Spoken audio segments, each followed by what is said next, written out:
today's council meeting starts at 1 p.m. local time. Streaming is paused during breaks. Audio streaming of today's council meeting starts at 1 p.m. local time. Streaming is paused during breaks. Audio streaming of today's council meeting starts at 1 p.m. local time. Streaming is paused during breaks. Audio streaming of today's council meeting starts at 1 p.m. local time. Streaming is paused during breaks. Audio streaming of today's council meeting starts at 1 p.m. local time. Streaming is paused during breaks. Audio streaming of today's council meeting starts at 1 p.m. local time. Streaming is paused during breaks. Audio streaming of today's council meeting starts at 1 p.m. local time. Streaming is paused during breaks. Audio streaming of today's council meeting starts at 1 p.m. local time. Streaming is paused during breaks. Audio streaming of today's council meeting starts at 1 p.m. local time. Streaming is paused during breaks. Audio streaming of today's council meeting starts at 1 p.m. local time. Streaming is paused during breaks. Audio streaming of today's council meeting starts at 1 p.m. local time. Streaming is paused during breaks. Audio streaming of today's council meeting starts at 1 p.m. local time. Streaming is paused during breaks. Audio streaming of today's council meeting starts at 1 p.m. local time. Streaming is paused during breaks. Audio streaming of today's council meeting starts at 1 p.m. local time. Streaming is paused during breaks. Audio streaming of today's council meeting starts at 1 p.m. local time. Streaming is paused during breaks. Audio streaming of today's council meeting starts at 1 p.m. local time. Streaming is paused during breaks. Audio streaming of today's council meeting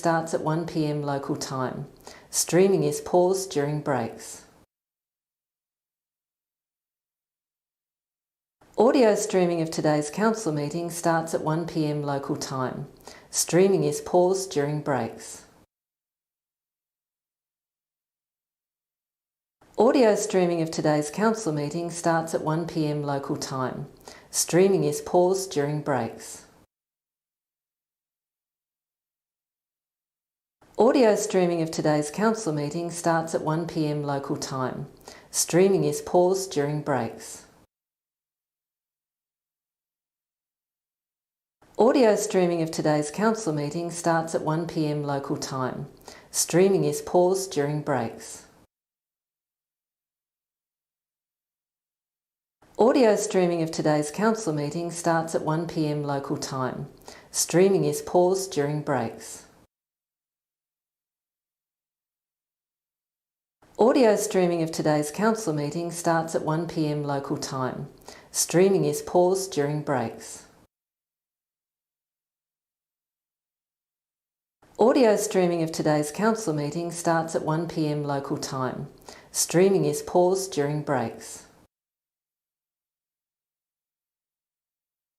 Audio streaming of today's council meeting starts at 1 p.m. local time. Streaming is paused during breaks. Audio streaming of today's council meeting starts at 1 p.m. local time. Streaming is paused during breaks. Audio streaming of today's council meeting starts at 1 p.m. local time. Streaming is paused during breaks. Audio streaming of today's council meeting starts at 1 p.m. local time. Streaming is paused during breaks. Audio streaming of today's council meeting starts at 1 p.m. local time. Streaming is paused during breaks. Audio streaming of today's council meeting starts at 1 p.m. local time. Streaming is paused during breaks. Audio streaming of today's council meeting starts at 1 p.m. local time. Streaming is paused during breaks. Audio streaming of today's council meeting starts at 1 p.m. local time. Streaming is paused during breaks. Audio streaming of today's council meeting starts at 1 p.m. local time. Streaming is paused during breaks. Audio streaming of today's council meeting starts at 1 p.m. local time. Streaming is paused during breaks.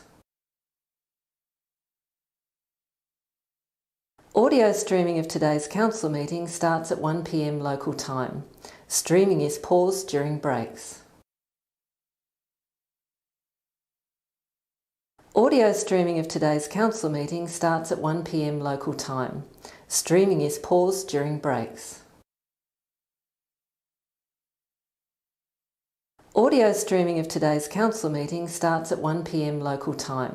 Streaming is paused during breaks.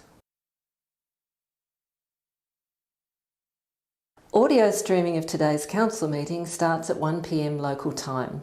Streaming is paused during breaks. Audio streaming of today's council meeting starts at 1 p.m. local time. Streaming is paused during breaks. Audio streaming of today's council meeting starts at 1 p.m. local time. Streaming is paused during breaks. Audio streaming of today's council meeting starts at 1 p.m. local time. Streaming is paused during breaks. Audio streaming of today's council meeting starts at 1 p.m. local time. Streaming is paused during breaks. Audio streaming of today's council meeting starts at 1 p.m. local time. Streaming is paused during breaks.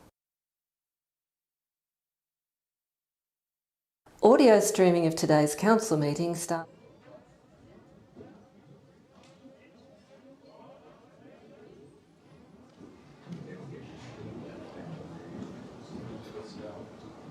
Streaming is paused during breaks. Audio streaming of today's council meeting starts.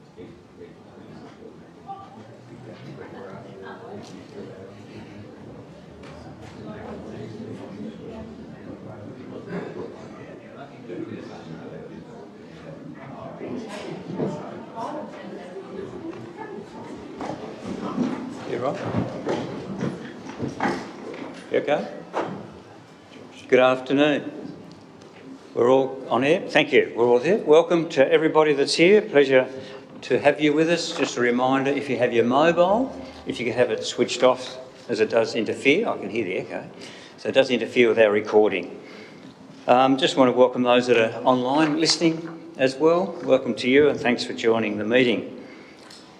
In beginning the meeting, I just want to have a minute's silence for the late Tony Peck.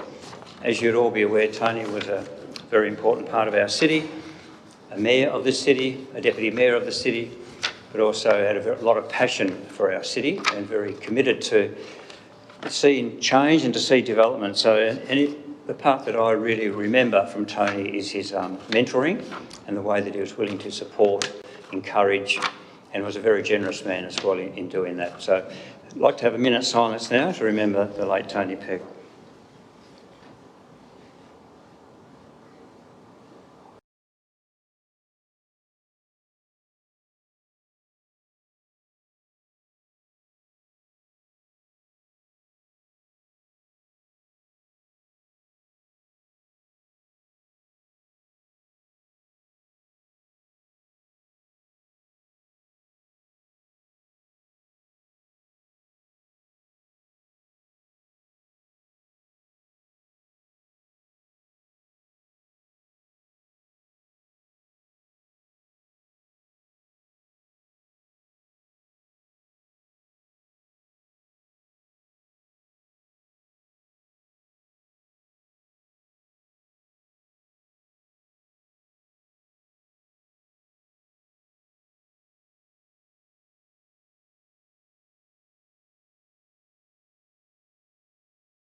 Audio streaming of today's council meeting starts at 1 p.m. local time. Streaming is paused during breaks. Audio streaming of today's council meeting starts at 1 p.m. We ran the competition for 4 weeks, and then a winner was drawn who won $100 for a JB Hi-Fi voucher. It was a great accomplishment for both youth groups and something we could definitely run again should there be another lockdown. During the pandemic, YAG also came up with the Young Local Legends campaign. This involved the community nominating a young person who showed strength and kindness during the pandemic. We then featured those nominated on Facebook and our newly established Instagram page. We had several local legends and it was a great success.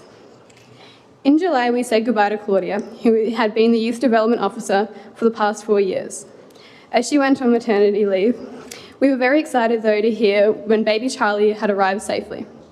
We then welcomed Dana as her replacement and enjoyed reintroducing face-to-face meetings. We brainstormed what we hoped to get out of the remainder of 2020 and decided on the 1000 Hearts project. The idea came out when, as a YAG member, Charles highlighted the importance of kindness following the months of disheartening news. The 1000 Hearts project began in 2016, offering people a symbol of compassion and care. We sourced eco-friendly materials and made 100 hearts out of felt during our YAG meetings. At our last meeting, the group went around to Launceston CBD to distribute the hearts to local businesses and youth organisations. And here's a little example of what we had distributed, these little hearts. Everyone thoroughly enjoyed the project and it was a great way to finish our year. Next year, we are looking forward to many new opportunities and are welcoming new members to our group. Currently planned, we'll be going on a YAG camp on the 28th and 29th of January with a focus on team building and exploring our ideas and aims for 2021. We are also looking forward to receiving hoodies to grow our group's identity and interest within the wider community. Finally, we'd also like to take this opportunity to thank Deputy Mayor Gibson for his ongoing support and contribution to the group. He brings a wonderful energy and is an excellent resource for all of us to ask questions. Thank you. Thank you very much, and thank you for the contribution you make to our council and through the Deputy. It is appreciated, and wish you all the best as you do your planning for the next few years. That's nothing to do with you. I'm not sure what the bell was for, but well done. Thank you very much. Thank you. So it's public question time. So time for the questions from the public.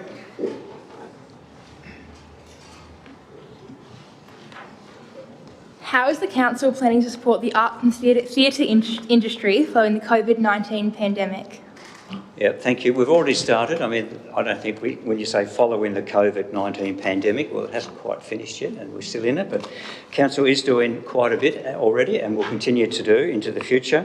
There's a number of programs we're supporting through the Launceston or Tasmanian artists, which obviously they've suffered greatly through this. Include the exhibitions at Queen Victoria Museum and Art Gallery, and I trust you'll get down to have a look at some of our local artists that have been encouraged there in the summer season program. The up-and-coming FOMA Festival, which Council is a major supporter of, will have a 95% of the program will be through locals, so that's something that we've been willing to get behind as well. And we've also got Music in the Park coming up, which you may have seen interviewed with a lot of promoted recently, and you'll see that there's a lot of local acts, or all local acts in that as well, which is important. So also, Council has provided direct additional funding support to Theatre North to help them through this period, and Design Tasmania to assist them to meet the financial challenges which the impact of COVID has been. So that's just some of the things that we're doing, and we'll continue to work with those as the need be. Thank you for the question.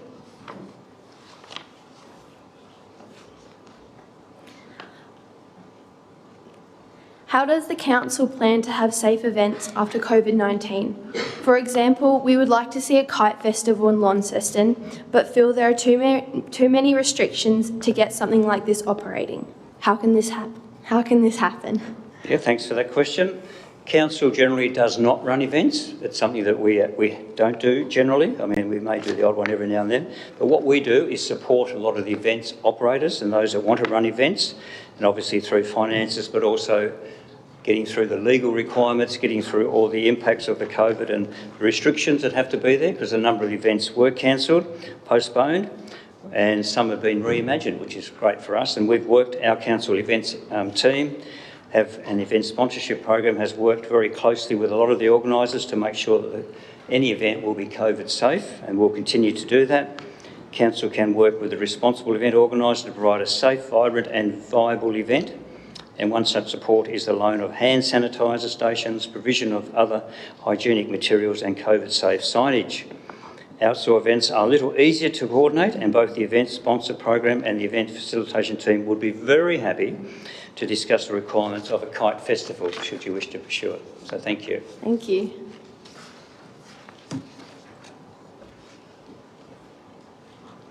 Last month there was an attack on an individual on the news that I saw in the Kmart car park, and especially with all the violence and, you know, COVID blaming certain people, how is Launceston prepared to deal with racial discrimination in the future? Thank you. Thanks for that question. Very important question, and obviously a topic that does come up every now and then in our community. The Council participates in the Launceston Safer Communities Partnership, along with 18 other agencies from throughout northern Tasmania, which considers matters such as discrimination within our community. The Council will forward your question onto the Partnership Committee into the new year to receive a more specific response on the plans and actions which are being considered for implementation. So we'll continue to follow that up as well. Thank you. How does the City of Launceston plan to support Aboriginal and Torres Strait Islanders and people of colour in relation to the Black Lives Matter movement? Thank you for that. The Council already actively works to support its community in accordance with its values of we care for our community. We regularly work with groups such as the Tasmanian Aboriginal Centre, the Migrant Resource Centre and community groups to understand the issues which confront the members of our community and work with these groups to address them. The Council will be developing an Aboriginal Partnership Plan which will provide further direction on the means by which the Council can best work with our Aboriginal and Torres Strait Islanders communities into the future. Thank you. Thank you. We would like an update on any progress that has been made in implementing some of our ideas raised in our Youth Council meeting last year. For example, we highlighted installing bench seats and lockers for homeless people. Yeah, thank you for that question. And I've missed the Youth Council, Junior Council this year, so it was sad that we couldn't do it, but in the past it's been great to be able to be part of that. So following the meeting in August in 2019, the Council established a homelessness response group, which is made up of representatives from organisations providing services and support for people experiencing homelessness. These members have been meeting regularly with either formally or informally since October 2019. This group works through a range of issues facing homeless people, one of which is the possibility of installing lockers to protect the belonging of those who are homeless. We also work with the state government. We work quite a lot and have meetings with the state government, and we've been encouraging them to help us get a facility in the city, and they have, through COVID restrictions, got this facility now at City Mission where people are able to sleep and store their belongings, so which is fantastic news for our city. When the situation changes, if the issue, we'll continue to look at whether we need a permanent facility or whether there'll be lockers, and hopefully it'll be incorporated into some permanent facility into the future. Thank you. Any other questions? Mr Mayor, Robin Smith on behalf of Coffee Republic, a cafe in the Brisbane Street Mall. I've got two questions not on notice, both about graffiti. Currently, council does remove graffiti on property, whether it be private or council property, or whichever government agency owns it, if the words are deemed rude or offensive words.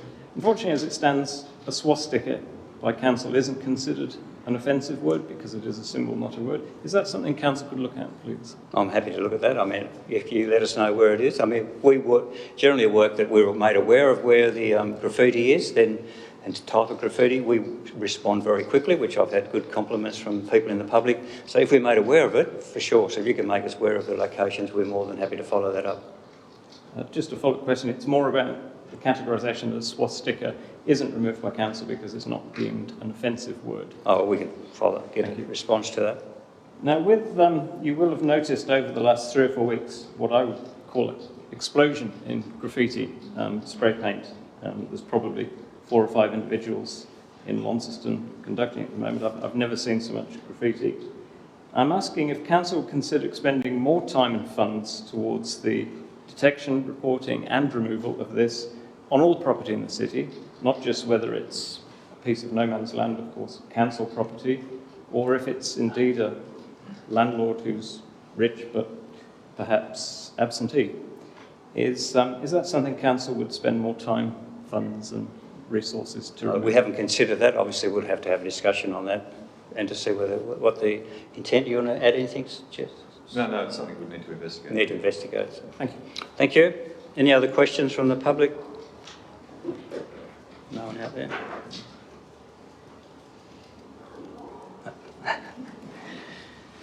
Thank you. Under the provisions of the Land Use Planning and Approvals Act of 1993, Council acts as a planning authority in regard to items included in the agenda item 9. So we have 9.1. No speakers for 9.1. Moved Councillor Mackenzie, seconded Deputy Mayor. Councillor Mackenzie, you wish to speak to it? Could I just start with a question? Yeah, certainly may. My question is just in relation to the parking issue. We had a good conversation on site this morning regarding, and I just wouldn't mind the officers explaining the rationale behind this development not requiring parking as part of that development.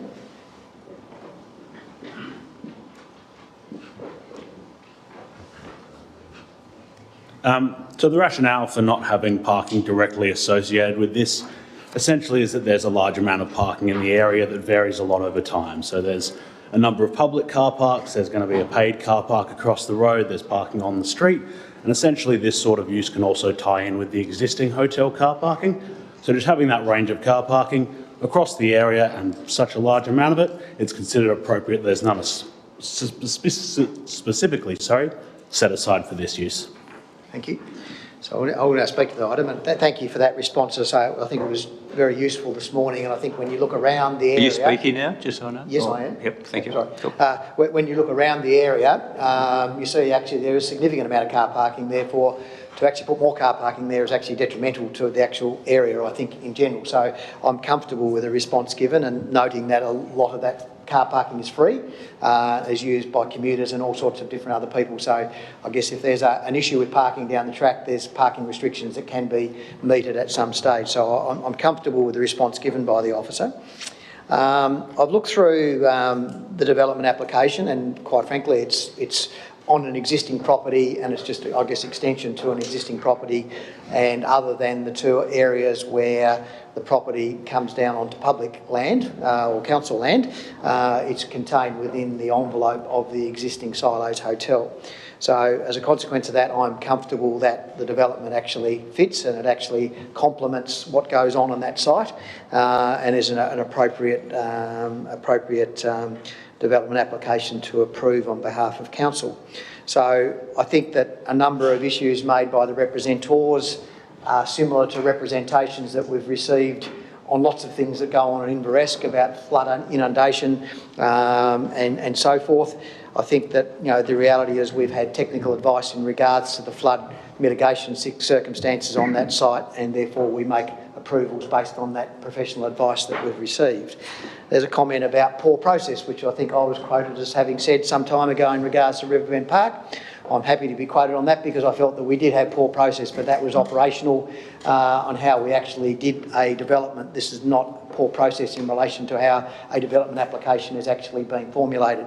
I think the proponent has put forward a development application that's been appropriately assessed by our officers. All of the areas that needed to be looked up under performance criteria have been assessed according to the performance criteria, and there aren't that many of those in that case. So as a consequence of that, I think proper process has been done in regards to a full investigation of the development application that's been put forward by the proponent, and therefore I'm satisfied to support the DA as it is lodged. Thank you. Deputy Mayor. Thanks, Mayor. Just briefly, this proposal for the construction of an enclosed function centre catering for 200 people, to my mind, does meet the planning scheme. I note the 4 standards requiring council discretion in building height, landscaping, flood impact, and has been mentioned by the mover car parking numbers. certainly appreciate the reliance on performance criteria and the way that the assessing officer has dealt with those 4 items. And I think for me that the proposal, whilst not providing dedicated parking spaces for use, demonstrates that there is sufficient parking for the 200 patrons that would be using the site, and I recommend and support the motion to the table. Thank you. Any other speakers? Councillor Walker. Thank you, Mayor. While I accept the comments of previous speakers that this is, that as far as the parking goes in this area, there does seem to be more than adequate parking. I do think that there's easily be confusion in terms of we have a certain amount of parking at the Riverbend Park. I suppose ostensibly for people using Riverbend Park, that would seem to become a very convenient location to park if you wanted to also use the hotel or the function there. So I feel as though there could be sort of, I've certainly been in that car park plenty of times when it's busy, struggle to find a parking spot there sometimes. So I'd certainly ask the council to take note of that and make sure that the people who use that parking space are there specifically for that. Might be difficult. And I can accept the arguments that yes, there does seem to be plenty of parking in the area. There seems to also be, room, on Crown land for further parking on the riverbank as well. So that wouldn't seem to be a problem. I'm certainly more concerned about the fact that we continue to develop. In this case, it's already an existing property, but it is an extension of a development in a flood-prone area. This is something that the council will have to continue to deal with. It might be something that we have to address far more urgently than we are at the moment. In this case, it's an extension to an existing building, so I suppose it doesn't make the problem any worse. But new developments in the area can and will make this problem worse. It's something that we can't walk away from, we can't ignore. As much as we might like to see development in the area, it's difficult, it's problematic, and it may certainly come back to bite us as a council. So in this case, I will be supporting the development application.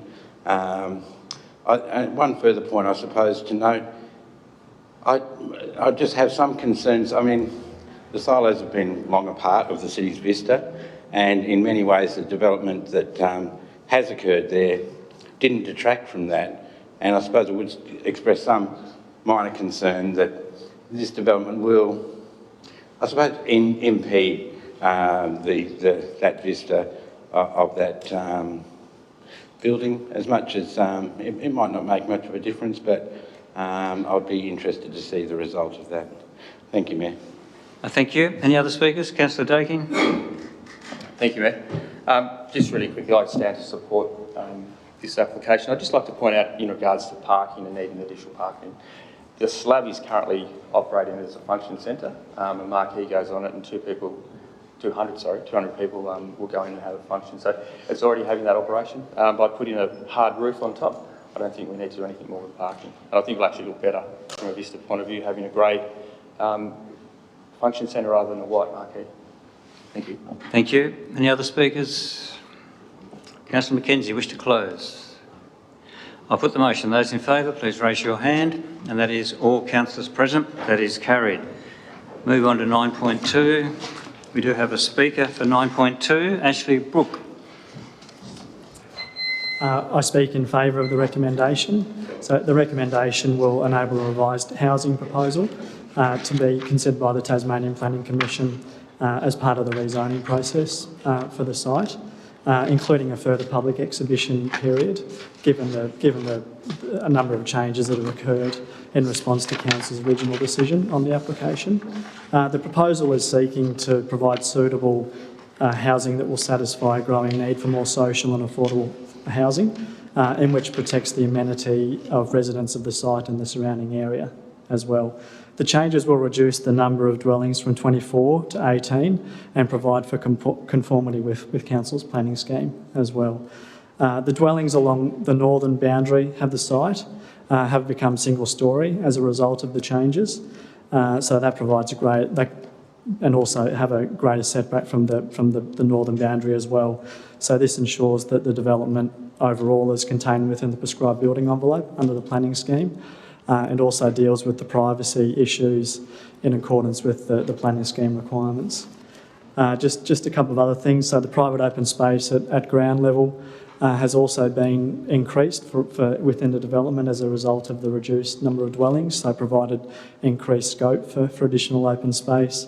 Also increased scope for external storage as well, which was an issue in the previous decision. So additional storage sheds are provided as part of the revised development. And finally, the number of parking spaces per dwelling has increased as well. So each of the single-storey dwellings gets a second external car parking space and 4 visitor spaces within the development as well. Thank you. Thank you. Let's move Councillor Mackenzie, second to Councillor Finlay. Do you wish to speak to it, Councillor Mackenzie? I do, and I'd just like to commend the proponent for the work they've done. I think we raised some valid concerns when this first came to the table a number of months ago about the scale of development and the number of development units on there and space. I think all of the things that we raised way back then, they've taken on board and gone away and reduced the number of units, as the Speaker said, from 24 to 18, which now makes it a much more acceptable issue. It's probably still always going to be challenging for people who live in the immediate area from the perspective of having affordable housing and, I guess, the psychological view of what that means to some people. The reality of it is we can't continue to put affordable housing all in one place and see that as, they are part of our community, and we need to ensure that appropriate levels of affordable housing is spread throughout our community. Whether we want them next door to us is always an issue that whoever is going to end up beside people will have concerns, and possibly genuine concerns in some areas. But the reality of it is we still need to provide this housing for the people who live in and around our community, and it saves some of the opportunities of reducing homelessness and a number of other issues which I think are hugely important issues in this town. So I'd like to commend the new proposal put forward by the proponent, and we'll be supporting that today. Thank you. Councillor Finlay. Thank you, Mayor. I also rise today to support the motion before us, and whereas Councillor Mackenzie has commended the proponent, which I think is appropriate, actually I think in this instance we also need to commend Council. It's always really confronting where, as a planning authority, we're provided with an opportunity to support the investment of increased stock of affordable housing for our community, and where we're faced with such deep discretions that we are not able to support it. That can come with negative community conversation around there's clearly a need for this housing stock in the community, and when you're not in a position to support it, that's challenging. So I commend us for making a clear decision previously and then communicating directly with the proponent, and the proponent responding, and appropriately so, should be commended for the response they've made on all of the discretions and providing us with the opportunity for a much improved planning outcome, which will improve the amenity for the individuals and families that will have this opportunity to live in this community and to create a community in this area and enjoy the opportunity to participate in the housing environment. So therefore it's a great planning outcome, but it's also a great outcome for our community. So I commend Council in the tough times of creating decisions that are not necessarily supported, but through the process we're able to ensure that there are better planning outcomes achieved. So to Council and to the proponents, well done, and I support this motion. Thank you. Deputy Mayor. Thanks, Mayor. The first thing I'd like to start with, and I don't need to unpack this topic, but we are they and they are we from my perspective. The issue for me in terms of both parts A and B of this particular item that comes before us, I obviously support what the officer is saying in terms of our original refusal of the development application, and like the speakers before me, I believe the outcome is certainly an enhanced outcome for the community. But what I also note is that the revised proposal, which does have have substantial changes to that was on public exhibition. If indeed the Commission supports this approach and the recommendation to overturn the previous, then it itself will require further exhibition, and I think that's important just from a community transparency perspective. I certainly appreciate all the work, all the conversations that have gone on that have seen us arrive at this point, and I also too think that decision taken in May to separate the two components was a great one and has seen very good outcomes from a planning perspective as a result. So recommend both A and B, both 1 and 2, noting the significant change that's occurred there. Thank you. Councillor Harris. Thank you, Mayor. Yes, like the other speakers, I also rise to support this and congratulate the proponent for making changes. As others have said, it always is a difficult thing to initially disallow something when the planning officers say it meets the guidelines within reason, and perhaps we felt that was unreasonable. So I think what I'd really like to see is that the new community that will be established there get integrated into the Youngtown, the greater Youngtown community. It will be a mixture of rental and purchased houses. There will be a mixture of older and younger people in that new community. There will be kids going to school. There will be some older people that will be home all day. There will also be some workers from the City Mission building right next door. So I do think that this is a great outcome from where we started, and I commend it to everyone else to support this motion. Thank you. Thank you. Any other speakers? Councillor Walker. Thank you, Mayor. I won't repeat what the other speakers have said, but I will just say, what a great thing when Council asked a developer, Catholic Care Tasmania, to go away, that we get such a positive outcome when we get to see a new approach taken that takes into account some of the concerns that were previously expressed. I note with interest that City Mission have also taken over the gardening centre adjacent to there, so it is quite a little sort of compound now that seems to be... oh, that's where it's been built. So it's only temporary. Oh, okay. Well, nonetheless, I thought that was the land in between. My apologies. But nonetheless, there is a small community sort of potential there, and I'd certainly encourage the development to go in that direction. Thank you, Mayor. Thank you. Councillor Spencer. Thanks, Mayor. I agree with what everyone's comments are. I will be supporting this. I had great concerns before, but now they've got storage area, more parking, and from 24 to 18 is definitely a big improvement. It won't be as crowded, so I will fully support it. Thank you. Yep, thank you. Any other speakers? Councillor Mackenzie, wish to close? Yeah, I will briefly, and just thank you everybody for your comments made. And I think I just reflect back on a meeting we had a couple of weeks ago where there was an issue about a gated community. And I think I made comments in regards to the community is actually the people who live in it, and how they actually associate with each other. And I would hope that, again, this stigma of whatever we talk about isn't something that happens. And I think at the end of the day, if everybody goes out there and said, I want to meet my neighbour and spend some time with them, that's what will form the community, and all of the other issues will actually fall by the wayside. So I think that it's fantastic. I think we've got a better outcome with less jammed in spaces, which I think will therefore make that community flow a lot better, and I think actually interact much better with its existing community around it. So I look forward to the vote. Thank you. I'll put to the vote. All those in favour? That's all councillors present. That is carried. Move on to 9.3. And we have a speaker, David Merrington. Mr Mayor and councillors, my name's David Merrington, and 177 Ravenswood Road in Launceston here. Firstly, I must say I have great respect for Gerard Hextall with this high standard of development in Waverley Road and now 179 Ravenswood Road. My only concern with the building is the 10-metre height. My wife Pamela and I would like to see this reduced to say 9 metres, Our house is heritage listed and don't want the 1860-70 house blocked to the view of the general public. Thank you. That's all I've got to say on the matter. Thank you for being very much to the point. Appreciate that too. Thank you. Thank you very much. So 9.3, somebody happy to move a motion? Councillor Finlay, is there a seconder?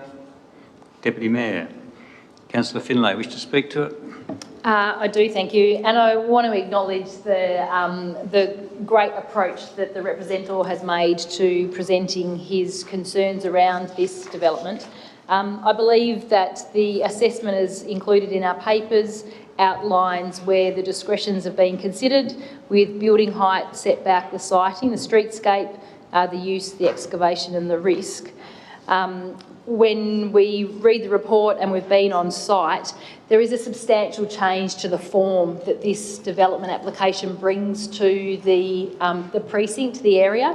However, on review of the bulk and the size and deep consideration for the importance of the property that you own up behind, I believe that there is reasonable expectation that this form will sit into the landscape, that the community will still be able to enjoy viewing the residential property behind, which is significant and important, and that in fact the almost enveloping of this site will neaten up the area and not make it inconsistent with the other light industrial developments happening in the area. So I acknowledge that it will be a serious change to how the landscape presents now, but on review of the documentation and a site assessment, I believe that it will be reasonable. Thank you. Deputy Mayor. Just briefly, Mayor, and certainly appreciating the Merringtons and the additional representation that was received. Following on from Councillor Finlay, the other significant issue which was raised in the representations was that of noise, and I thought it was certainly an improvement and an enhancement to that, and an additional site with regard to the affixing of the noise-sensitive reverse beepers, which I think will certainly improve the amenity, and was raised in a couple of the representations. So I think that too was a good outcome, and obviously goes to some of the regard that Mr Merrington has for his neighbour. Thank you. Any other speakers? Councillor Walker. Thank you, Mayor, and I do appreciate the representative David Merrington, and I acknowledge what he says is somewhat true, that the magnificent property there will be less visible from the road. This is just the unfortunate result when we have different properties, different zonings. This is always liable to happen. I don't know if this property originally would have owned all of that land all the way down to the road, may well have done, considering that's the way it's facing. And while I do appreciate the request that to shave 1 metre off the top could be something that's possible, could be something that the developer has already taken into consideration or would like to, but unfortunately in this situation, that's not a consideration that the council can make with the different zonings. So certainly appreciate the sentiments that have been expressed. Thank you, Mayor. Thank you. Councillor Mackenzie. Yeah, probably am going to repeat because I didn't realise that's what you were going to say, but I think I take on board Mr Merrington's comments, but under the planning scheme 10 metres is an allowable height, therefore we don't actually have any discretion to say drop a metre off it. So the reality of it is, unless the proponent wishes to do that, we have to assess it on what they put for it, and therefore the 10 metre height range is acceptable under the solution under the Planning Act, unfortunately. Thank you. Any other speakers? Councillor Finlay, wish to close? I'll put the motion. Those in favour, please raise your hand. And that is all councillors present. That is carried. Move on to 9.4. We do have a speaker for 9.4. Helen Tate.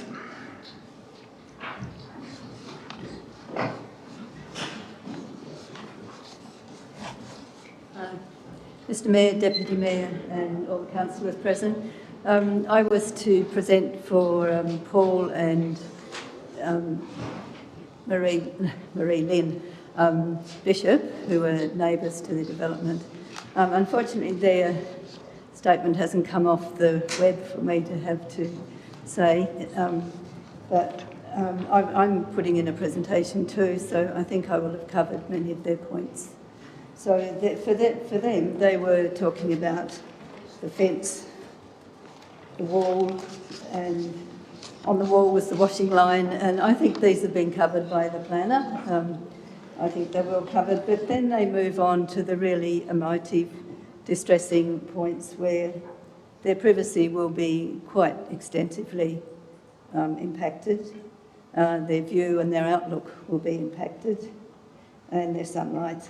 So we again have that sort of that anguish of your life quality being quite substantially changed. And Paul was speaking for his neighbour that side and his neighbour the other side. So I just want to speak for him in that in a discretionary development, there is some responsibility to make sure neighbours are satisfactorily catered for or not too severely impacted.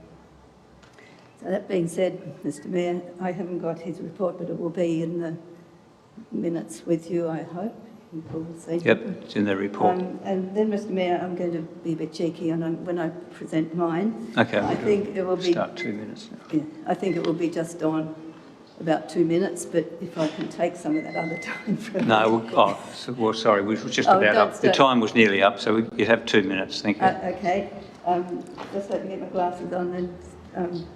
So, Mr Mayor, Deputy Mayor, Councillors, firstly, I just want to express an appreciation for DA for Burke Street, that the councillors saw fit to invoke the discretionary provisions of the planning scheme that allowed for consideration of heritage and residential amenity. I just want to report briefly that the consequences of that decision were swift and productive and successful. The applicant sold very quickly and lucratively and moved very, very soon to a suitable family house.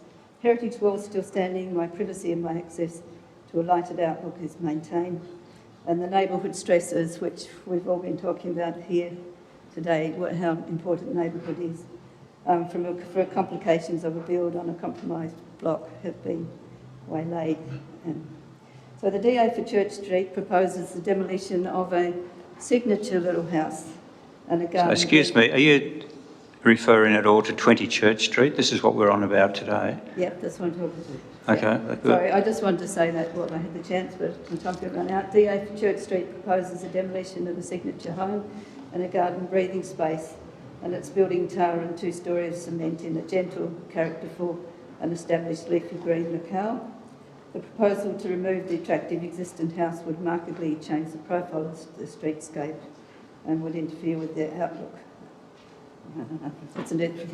Unfortunately, it seems there's nothing in the conditions brought forward by the planners that can truly alleviate the negative effects of a proposal that inserts the bulk of 2 stories 9 metres high on ground level in this area when it's primarily single-storey living. I'm concerned for the reduction of residential amenity, the quality of life and outlook for the neighbourhood.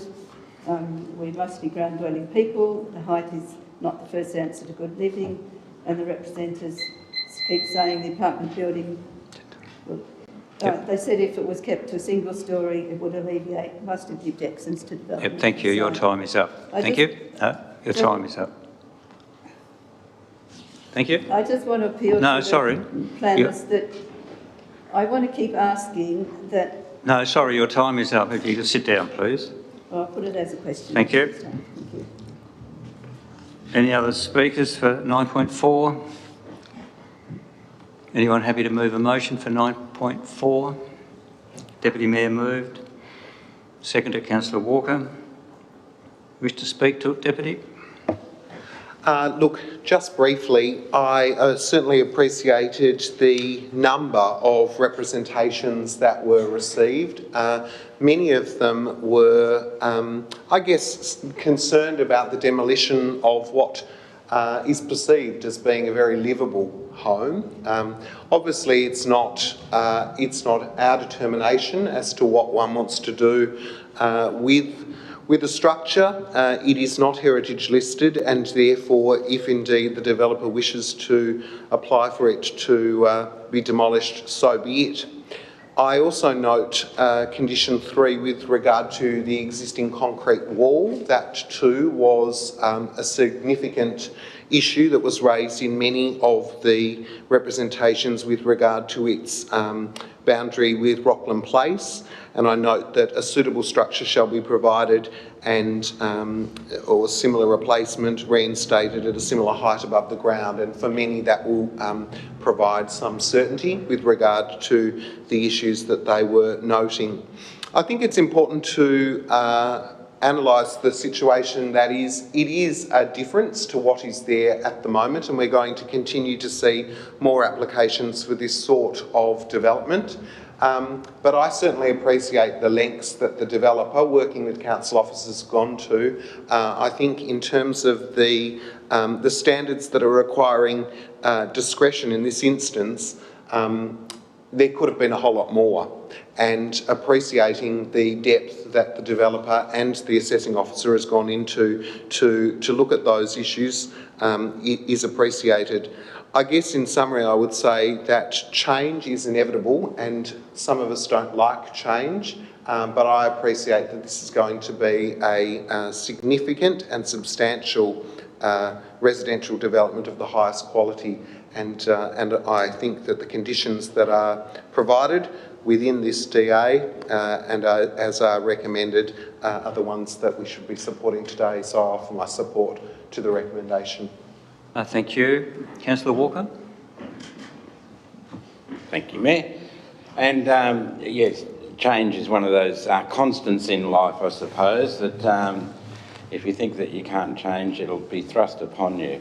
And in the case of up to 8 neighbours, it's an interesting block of land that goes quite deeply off Church Street. Yes, there'll be some impact upon them, there's no doubt. And look, looking at the dwelling that's there now, it's easy to look at that and think, well, that's a perfectly good house, well, why wouldn't you keep that? But this is what we are facing in Launceston. There is change. This is an appropriate use of this land. It's a large, deep block that will accommodate a suitable development that will have minimal impact, not no impact, but minimal impact on its neighbours. I'd be the first to stand up here and defend that property if I thought that saving that would somehow improve Launceston's heritage. It'd certainly be a shame to lose these places, but they can't all be protected. We can't stay in stasis in this city. Things do move on, and this is an appropriate use of this land. But what I would like to say, and the reason that I did second this, is to give myself an opportunity to acknowledge that this building does contain material that's of use, perhaps to other people, and I would impeach and implore the developer to consider that if and when this building is demolished. There are weatherboards, there are bricks, there's roofing, there would be no doubt hardwood beams, probably hardwood floors, doors, windows, what anyone would expect to see from a perfectly habitable building.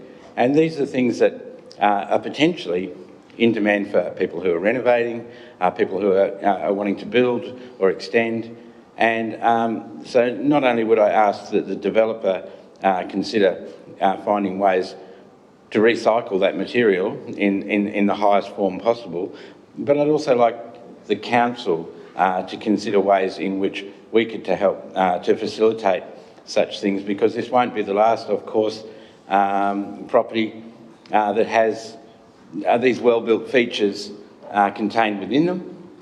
And if there's anything that the council can do as part of its circular economy, as part of its sustainability measures, then I, for one, would encourage the council to participate in that process, and thereby, providing some alternatives and some future use for what, is a sustainable future for our city. Thank you, Mayor. Thank you, Councillor Walker. Just to point out that we are sitting as a planning authority, and the matter that you've just raised is something that Council's already involved with the circular economy. It's actually working well with the NTDC and the other councils and businesses right through the community. So thank you. Any other speakers? No? Deputy Mayor, wish to close? Thank you, Mayor. And I too also think that the comment raised by Councillor Walker is an appropriate one, just to remind the developer that it would be a desire of council to see that the materials that could be reused could be salvaged. I want to say that I appreciate the contributions made from around the table and appreciate the conditions with regard to screening and privacy that are contained within the item that we're considering. And also just to raise the topic that is always a topic of great consideration, but unfortunately not one that's contained within the planning scheme, that never-ending situation of view. Many of the representations, as councillors would be aware, referenced view in the comments that they made, and I just remind all of the representors that view is not something in the purest sense that's contained within the planning scheme. We appreciate the comments that have been raised, and I believe that many of the representations and their reference to the wall, to screening, to privacy have been adequately dealt with in the conditions contained. Thank you. I'll put the motion. Those in favour, please raise your hand. And that is all councillors present. That is carried. Go to 9.5. So we have a few speakers. Carlo Paulson.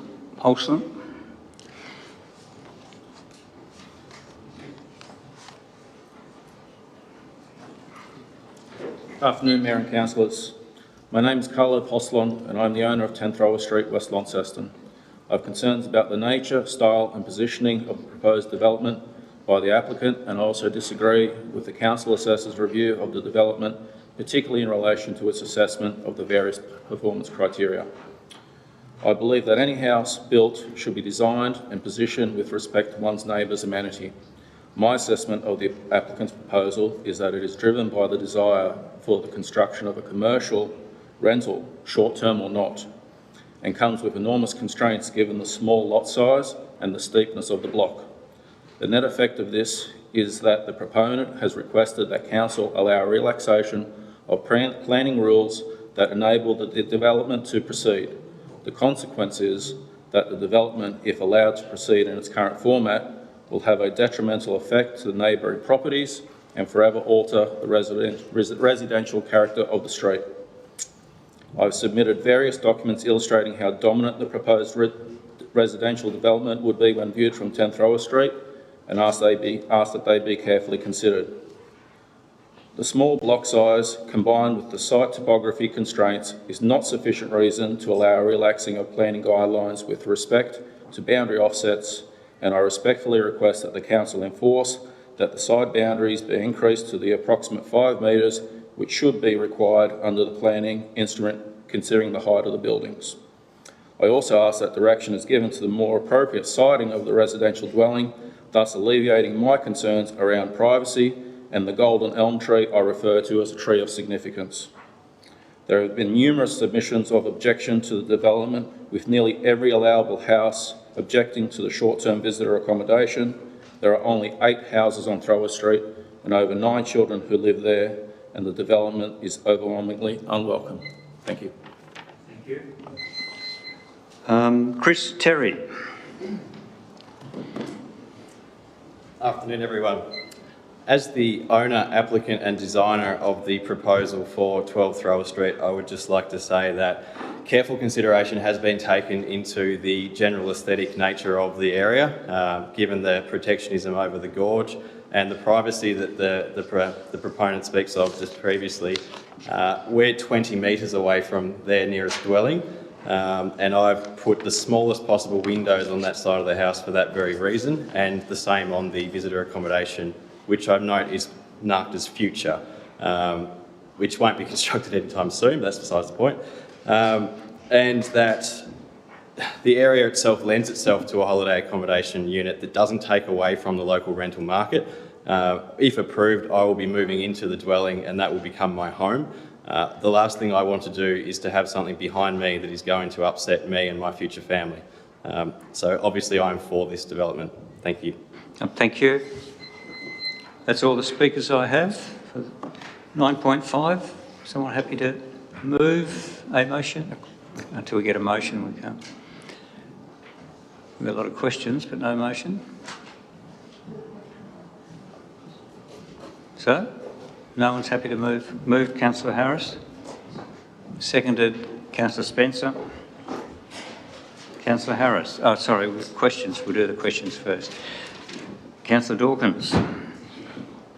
Thank you. When we visited the site today, we saw the golden elm that's in question. I'd like to understand how that tree will be protected whilst this development is undertaken. Thank you. So, who's Duncan, is it? Thank you. We've got a condition on the, well, proposed for the permit requiring reasonable measures to be taken and a plan to be provided for how that tree will be protected. There is an Australian standard that provides guidelines on how that should be undertaken and what steps should be undertaken. We've also got to remember that it is a tree on the neighbouring property.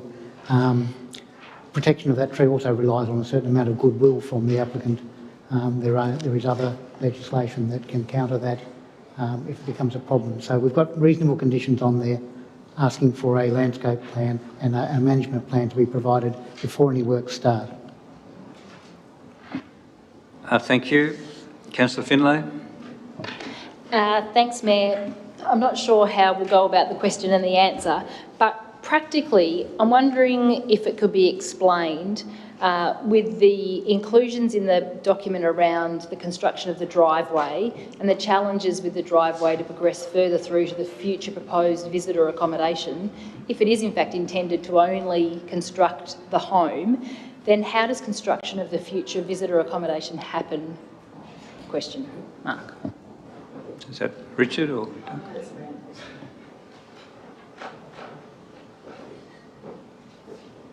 Duncan? Thank you. Very difficult one, that. Clearly, when you look at the site, it's going to be a difficult task to build the house first and then potentially build the visitor accommodation unit later on. It's not a matter for the planning scheme to regulate how they do it or what sequence they do it in. If the developer believes that he can build the house and has a method of building the visitor accommodation unit later, that's not something we actually have an active role in. I'm not sure if you would like to invite him to comment on how he proposes to do that, but that might be something beyond the realms of today's meeting. No, all right, thank you. Another question, Councillor Finlay. Thank you. And I think the time to have a mover and a seconder and then the number of questions, this is clearly an application that's been assessed as appropriate, but it's tricky, so there's a question. So my next question is, given the questions that were asked on the bus this morning and the trickiness of the development and the concerns potentially with future use of the visitor accommodation piece, is it possible for council as a planning authority, if it's not the intention of the proponent to build the visitor accommodation at this time, to consider approving part of the application, being the home, without provision for approving the visitor accommodation? Thank you. Richard. The simple answer to that would be no. The application needs to be considered as a whole. It's too significant a change to warrant removing an entire element.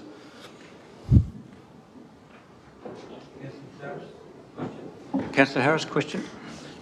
Thank you. Yes, just a question to follow up on that is how long will the development application approval for the visitor accommodation remain in force, and how long can it be extended to? Because Mr Terrier said he's not going to build it straight away. Richard. There's two questions there. How long would the permit be valid if no construction was commenced? Well, then ultimately you get about 6 years with all the maximum available extensions. Once you commence, and should the house be built, the ability to build the accommodation unit will be forever. There will be no time limit. So at any point after the house is substantially commenced, you could do the unit. Thank you. Councillor Finlay with a question. Just processing this in my head. So if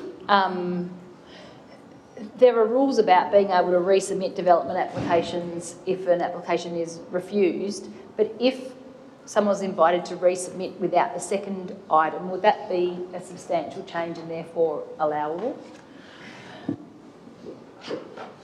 Richard.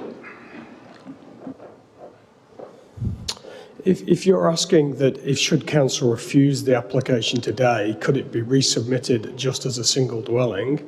That's a matter of tribunals and future courts, but in my view, it would be a significant change which would allow resubmission. I don't think there would be a prohibition on resubmitting a single dwelling. Councillor Harris, do you wish to speak to it, the item?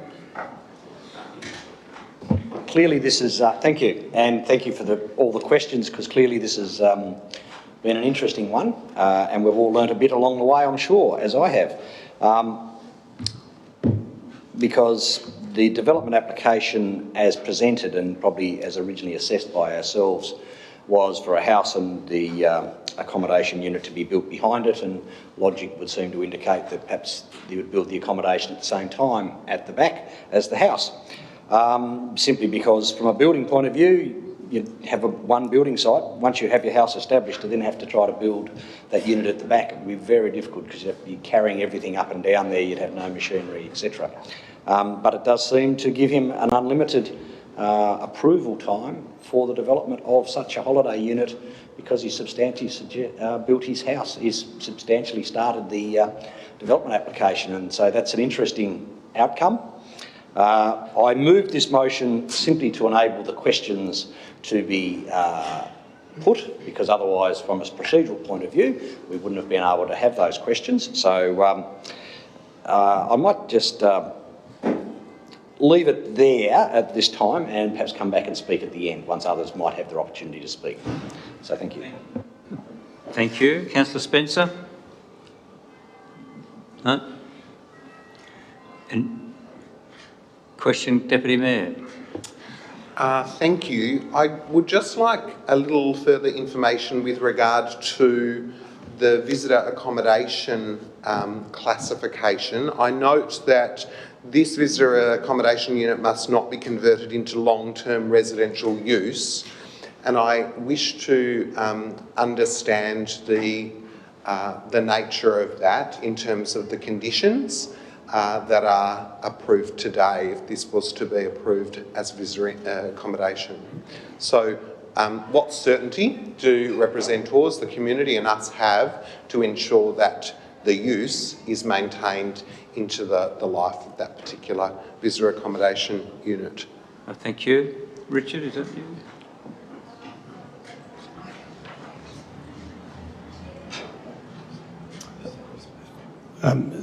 Similar to all other conditions on permits, there will be an option to enforce if council becomes aware that the occupancy restriction is being breached. And there are powers that council could prevent it being occupied permanently or being occupied as a single dwelling. Similar to a caretaker's dwelling or other scenarios where single dwellings are not allowed but limited residential is allowed. There are a number of scenarios where that occurs, and it requires council to be aware, but there is enforcement should it be necessary. Thank you. Appreciating that response. A subsequent question. Are there any processes or pathways afforded to the owner to have the use converted at a latter stage? Richard? Not under the current planning scheme. Under subsequent planning schemes, they may well open up, but not under the current planning scheme for multiple dwellings. Thank you. Councillor Walker has a question. Yes, just a procedural question, I suppose. Considering this is our final meeting of the year, there's no room really for laying this on the table, is there? And in terms of the planning clock, I'm presupposing, but I'm happy to hear an answer to that question. Richard? CEO. Thanks, Mayor. So just reading the agenda, it looks like the deemed approval date is the 27th of December, so you have got time. There's no meeting scheduled. The council has the legal ability to call a special meeting should it choose to do that. That's entirely at the discretion of the council, and that can be done on I think it's 2 clear days' notice to be able to make that happen. But in answer to the question, it's certainly a possibility. Thank you, CEO. Councillor Harris with a question. Yes, my question was simply in regard to the definition of long-term accommodation. At what point does week-by-week Airbnb become long-term? Is it 3 months, 6 months? The power goes on in the renter's name, or whatever. So I was just wondering how the practical enforcement of such a condition is able to be done by council's enforcement officers. Duncan, I think he's going to answer that. Thank you. When we're interpreting things like this, short-term for us means up to 3 months. Anything longer than that is considered long-term. Thank you. Do we have any speakers? Councillor Walker. Yes, thank you, Mayor. And I did appreciate hearing from the proponent and developer, planner, designer, as it sounded like. And he might well be sitting out there feeling rather frustrated at the moment, having some answers to some of the questions that we're asking, but not able to convey them at this stage. One big question for me is, there's a substantial tree on that property, and I'm unsure as to whether that tree will stay or go. Beg your pardon? Yeah. I'm unsure as to how the developer would go about constructing the lower part of this dwelling and then accessing the rear part without any driveway. Would that include potentially having to go over someone else's land in order to do that? Maybe I don't have answers to those questions.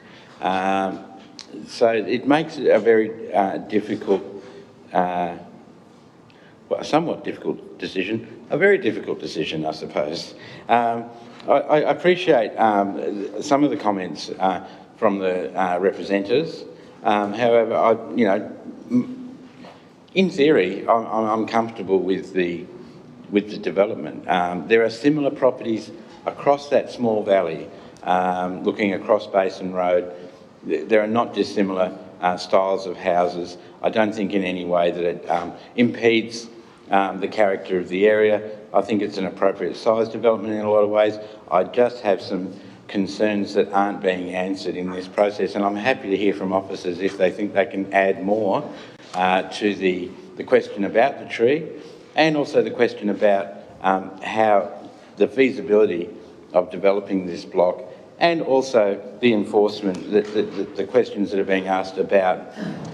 It's interesting if you design a house in 2 parts, what the future means for the use of those dwellings. So I'm happy to have any of those all and above answered, but at the moment it feels as though it's difficult to get them answered, and I am considering the idea of suggesting that we lay this on the table to get those answers. Thank you. Thank you. CEO wishes to comment. So just in respect to, there were 2 questions as I understand. So the question in respect to the tree I believe has been answered, because the officer referred to the planning permit condition which requires that it be preserved and maintained. So that has been asked and answered. In respect to the method of construction, it's not a relevant consideration for the council to take in to considering the development application. That's a matter for the proponent to deal with his building surveyor and through the building permit process, and it's a matter for him to determine, or him or her to determine, the manner in which they construct the building. And it's not a planning consideration, and it can't be taken into account in terms of how we form a view as to how he's going to or she is going to undertake that construction. So just to be clear, that's a matter that really shouldn't be drawn into your consideration in terms of determining compliance with the planning scheme. Deputy Mayor had a question. Just in terms of clarity, to ensure that we're talking about the same trees, I just wonder if the assessing officer could unpack condition 2, the vegetation management plan, and what indeed is contained within that, just so that Councillor Walker and others are satisfied that the tree versus other trees are going to be protected. Thank you. Is that Duncan or Richard? Duncan.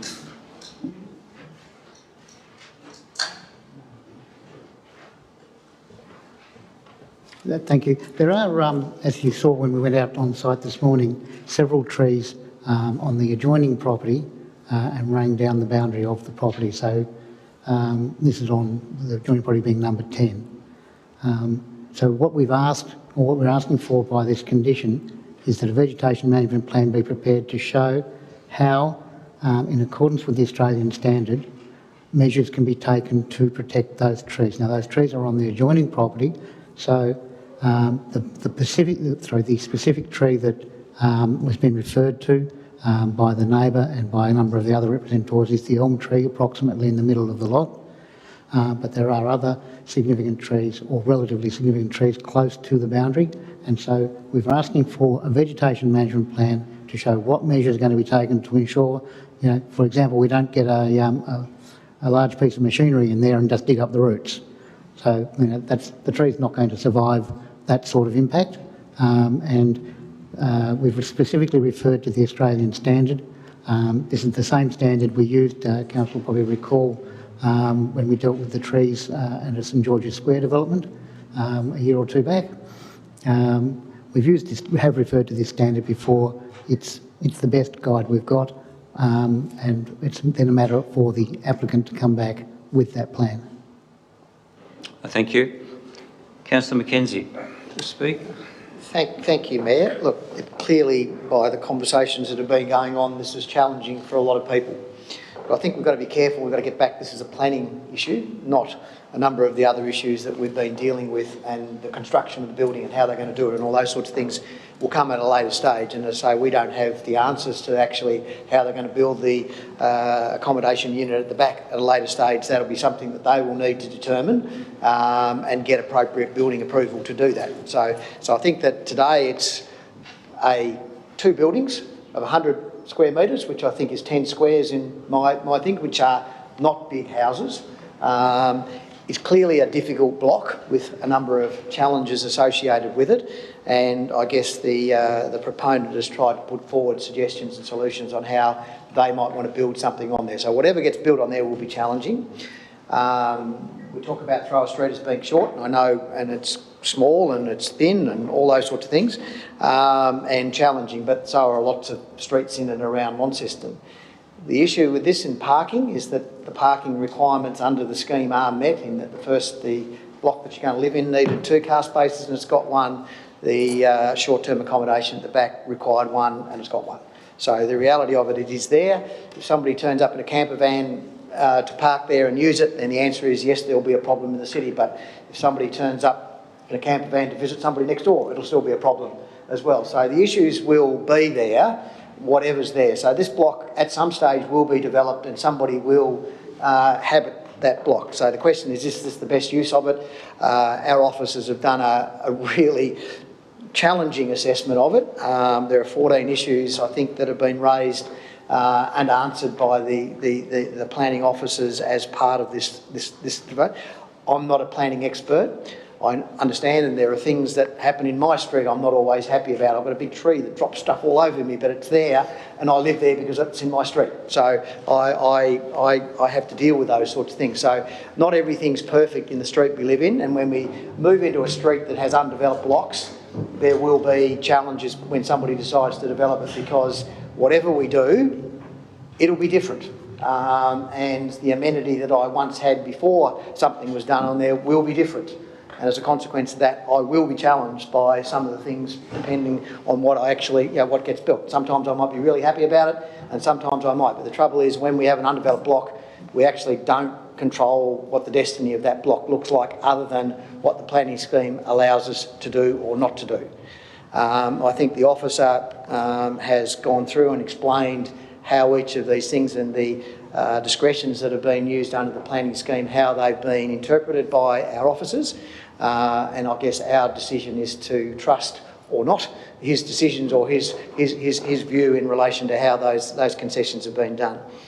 as challenging as I might be, and I accept the comments made by the representor, and I've read some other representations that have been sent in regards to it, and I understand the passion of living there, and if I've got small children and things like that, I'm always worried about them running around on the street. I'm not sure that we're building this up to be bigger than it is. We are talking about 2 10-square houses, which aren't that big in the scheme of things, on a challenging block. So I choose to trust the developer and the planner and on the advice that he's given today, and therefore I'll be supporting the assessment. Thank you. Councillor Finlay. Thank you, Mayor.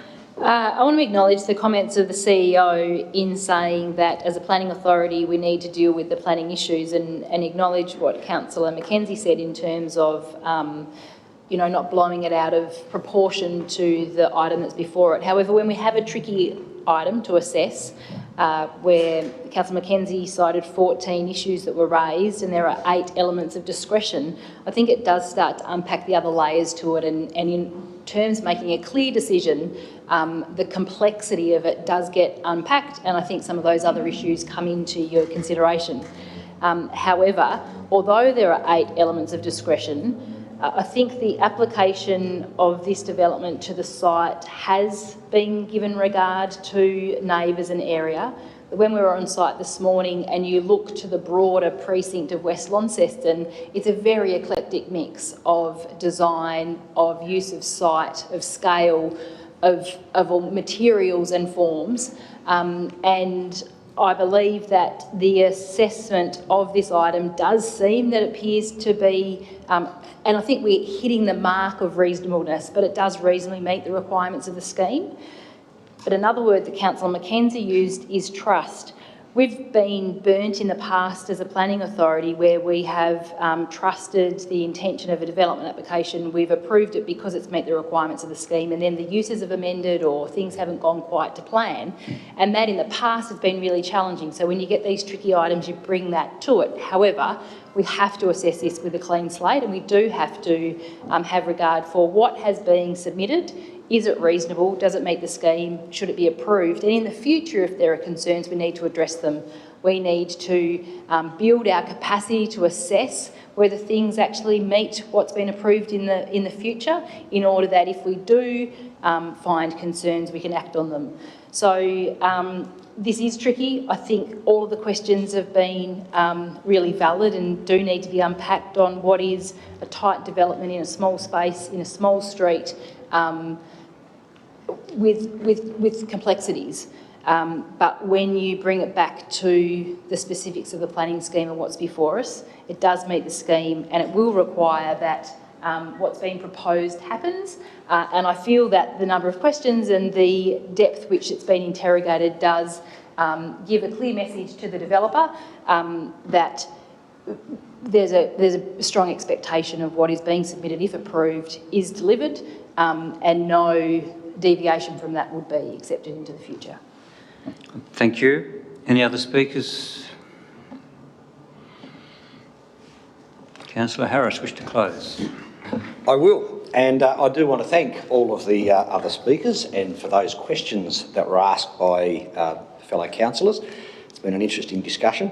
I'd also like to thank those people who have lodged their objections, the residents of Thrower Street, who obviously love their neighbourhood and are concerned, and that's always good to hear that people are concerned about their neighbourhood. As a person who grew up in West Launceston, just up on the hill in Wilhelmina Avenue, I do understand the neighbourhood there, and playing cricket on the street was all part of my childhood. Probably not something you could do nowadays, but in Thrower Street you probably could. As Councillor Mackenzie said, this is really a planning decision for us to make, not a construction timetable decision.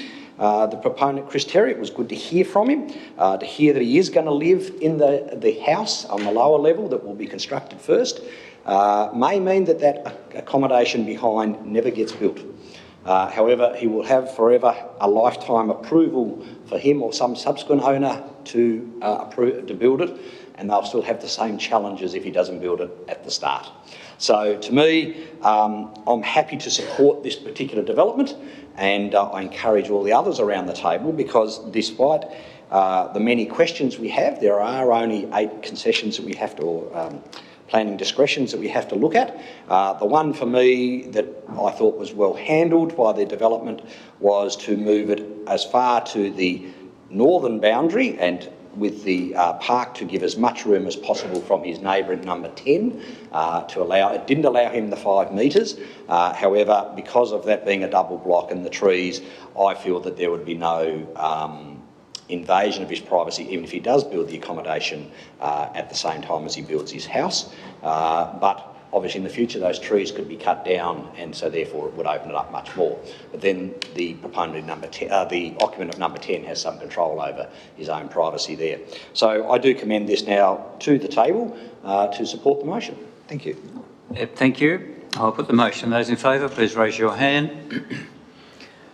That is all counts. No, those against. That's one against, the rest are for, so that is carried.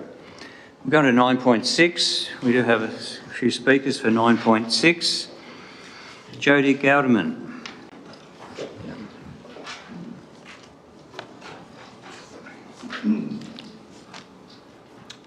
Councillors, I'm Roger Hill. I'm Jody's partner. May I ask leave to speak first? You're allowed to speak on her behalf? No, You're listed as well? yes, I am listed as well. You want to go first? Yes, please. No worries. Yes, fine. Thank you very much. Good afternoon. Thank you very much. The planning scheme has changed in recent years in order to provide more clarity for developers and for councillors, such that development applications would have a clear path to either success or failure, and that probably benefits everyone involved in the process, so you know what will pass and what doesn't. Okay. Now, with that backdrop, the development application at 33 Delamere will tower over and impose upon our property immediately to the north, resulting in a degradation to the privacy that we enjoy in our yard and loss of amenity. The council plans are issued in 2 dimensions, but we live in a 3D space, and we will have a development that actually looks down upon our private space. I understand that none of that matters. What does matter is that there are 3 areas that the council has discretion in this application. One of those is that the driveway exceeds 30 metres in length and requires a passing bay for vehicles to come up and access the other property. The second item is that the turning bay that's proposed is in the frontage of the proposal, and that doesn't strictly comply. And third, the private space that is required in a small or in a residential dwelling there's not enough space to comply with that, and moreover, the space that is afforded is on an elevated deck that will look directly down on our property. So the question I have for the councillors then is that if the planning scheme is designed to provide clarity and make it easier to have a yes/no decision, why then must this proposal be put through and rely on 3 discretionary matters that don't appear to have any solutions to them? Thank you. Your time is up. Thank you. So Jody speaking now. Hello, I've lived at 35 Delamere for 15 years, and the adjoining properties are large blocks. I can understand the desire to develop in behind those blocks, but there's no housing along that back strip. It is the only reason those properties are purchased is for the size of the block. Now, the current development proposed is for a very large 4-bedroom house, and due to the elevation of the block beside us, it's actually 11 to 12 metres over the back of my house. The elevation has not really been considered in this. And also there's only a 3-metre driveway between the existing house and my house. So this is a shared driveway on a shared proposed subdivision. They are not proposing a double parking bay. They're not proposing a double garage. If the person in the back house, if this DA is approved, if a car is parked there, they can't get out. So I was very surprised that it was allowed to be subdivided in the first place due to the access issues. Yes, it's a very large development that will be equivalent to a 3-storied apartment right behind the adjoining properties, and the property behind also, we've had no consultation. I had difficulty ascertaining what the DA discretionary issues were when I phoned council twice. In the end, my husband had to ring Duncan 8 times in order to find out what the 3 discretionary applications on the planning were about. So the process has not been very transparent for us. Thank you. Yep, your time is up. Thank you. Lee Dell.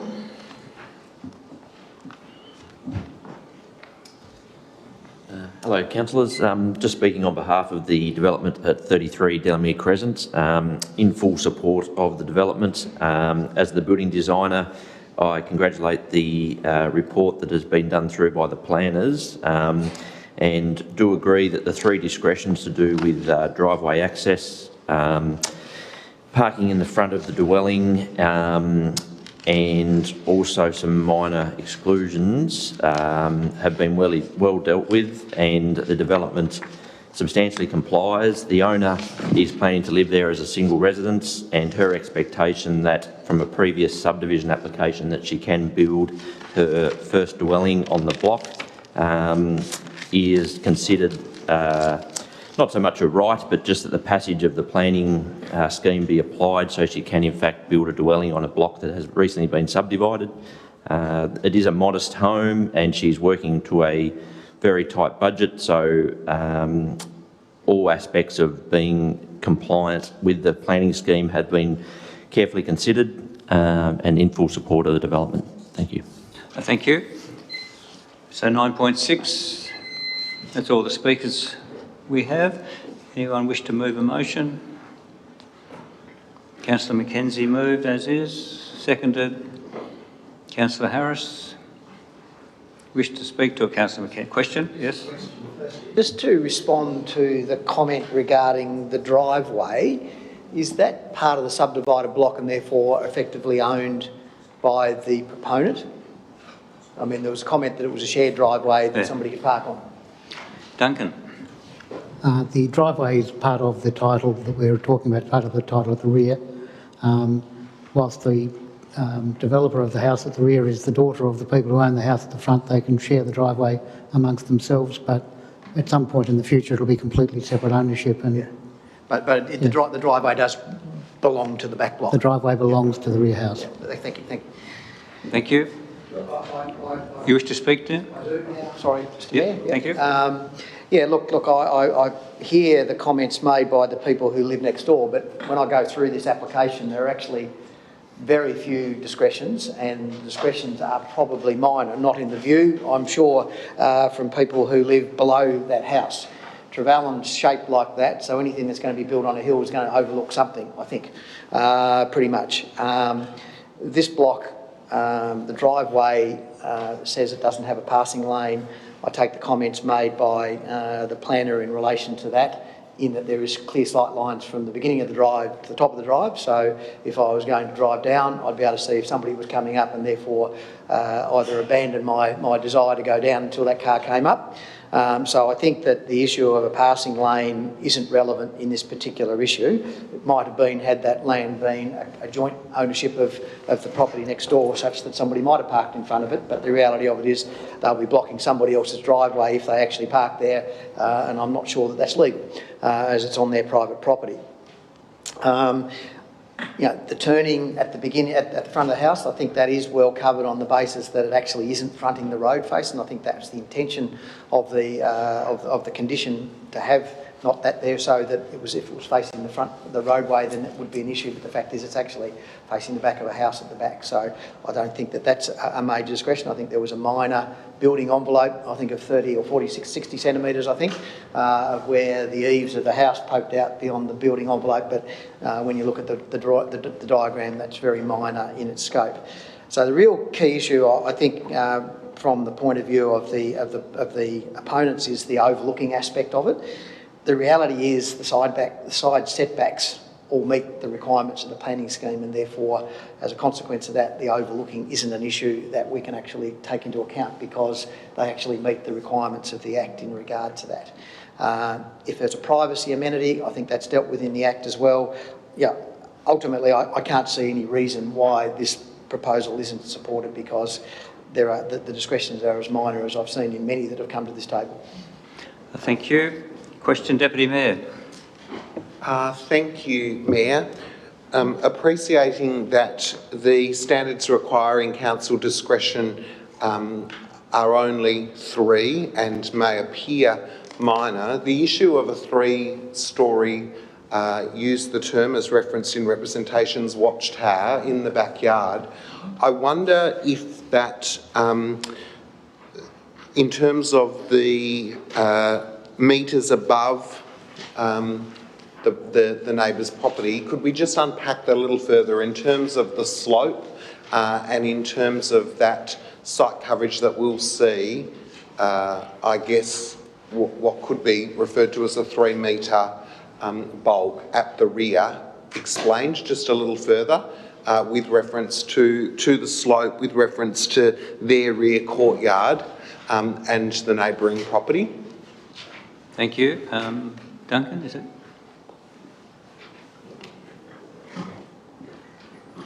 Thank you for that. Yeah, look, I don't have the specific levels of the next door property and this particular design at hand, but effectively what the representatives are saying is that from their courtyard, or the courtyard at the rear of their house, which is significantly lower than the ground floor, so that is effectively from their courtyard to the floor of the proposed garage with this house, that would represent the first storey. The garage would represent the second storey, and the house above represents the third storey. So from their perspective, they feel that they'll be looking at a 3-storey building, although it'll only be a 1.5. Thank you. And I guess from their perspective, in terms of the impact and loss of amenity, that's where I was going with that. In terms of the assessment of that, do we still feel that, are we sure that the reasonableness in terms of the loss or perceived loss of amenity from what they will see is appropriate? Duncan. The perception of a loss of amenity is a very subjective thing, but in this case, when we're talking about the size and the scale of the building, for all intents and purposes, the building fits within the building envelope prescribed by the planning scheme. The deck at the front, where they're concerned that they may be directly overlooked from, is set back from the boundary, the prescribed levels. It meets all the acceptable solutions. We have no concept. So what you're saying is because it fits within the envelope, those things are therefore not considered? Correct. Thank you. Thank you. Councillor Harris. Thank you, Mayor, and thank you, Deputy Mayor, for the question on that one about the height. Yes, as others have said, this only has 3 discretions. As someone who had a 100-metre long driveway as a second internal block, in 27 years, I reckon I met 10 cars coming in when I was going out, so it's not a big issue if you do have line of sight. So, and as we've been determined, it is in fact an owned driveway, not a shared one. So from that point of view, someone would back up. Whoever was further down the drive, I'd suggest, would end up winning that argument. Having said that, the house will be overlooking the 2 adjoining properties, but the siting of the house and the siting of the deck will in fact mean they probably won't. And I've said before in this chamber, I live in a row of 3 two-storey houses, which means I can look at either my neighbours' backyards, and I couldn't tell you the last time I didn't. The fact that I can, you never do. You tend to look where the view is, and that's exactly what I'm sure will happen in this one. And so, whilst I understand the residents' concerns about this particular house, it is a good development. It does meet all of the conditions. It has been very well designed. I'm not sure that a 4-bedroom house is actually modest, but maybe things have changed as proposed, as mentioned by the designer. But nevertheless, it is a home at the moment that will be owned by the daughter of the residents who live in front, and so, but it won't always be that way. But at this stage, that's the way that it is. However, we've got to look a little bit to the future and say one day those two houses will be owned by different families, one assumes. But even in that scenario, I'm sure that the new house built at the back will fit in, and after a period of time, people won't hardly even notice that it's there. Thank you. Thank you. Any other speakers? Councillor Walker. Thank you, Mayor. I do rise to actually support this development application, and just to make note that, as I've previously said, in other development applications, we're going to be seeing more and more of these. In this instance, I do appreciate the points that have been made by the representatives.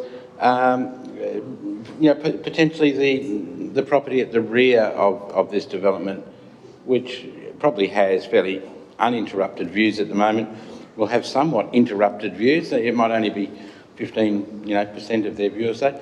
I can appreciate that's something that you probably weren't expecting, and there's a loss of amenity. But all of Launceston, should expect that this can possibly happen anywhere in this town, and views are not one thing that are protected by the planning scheme.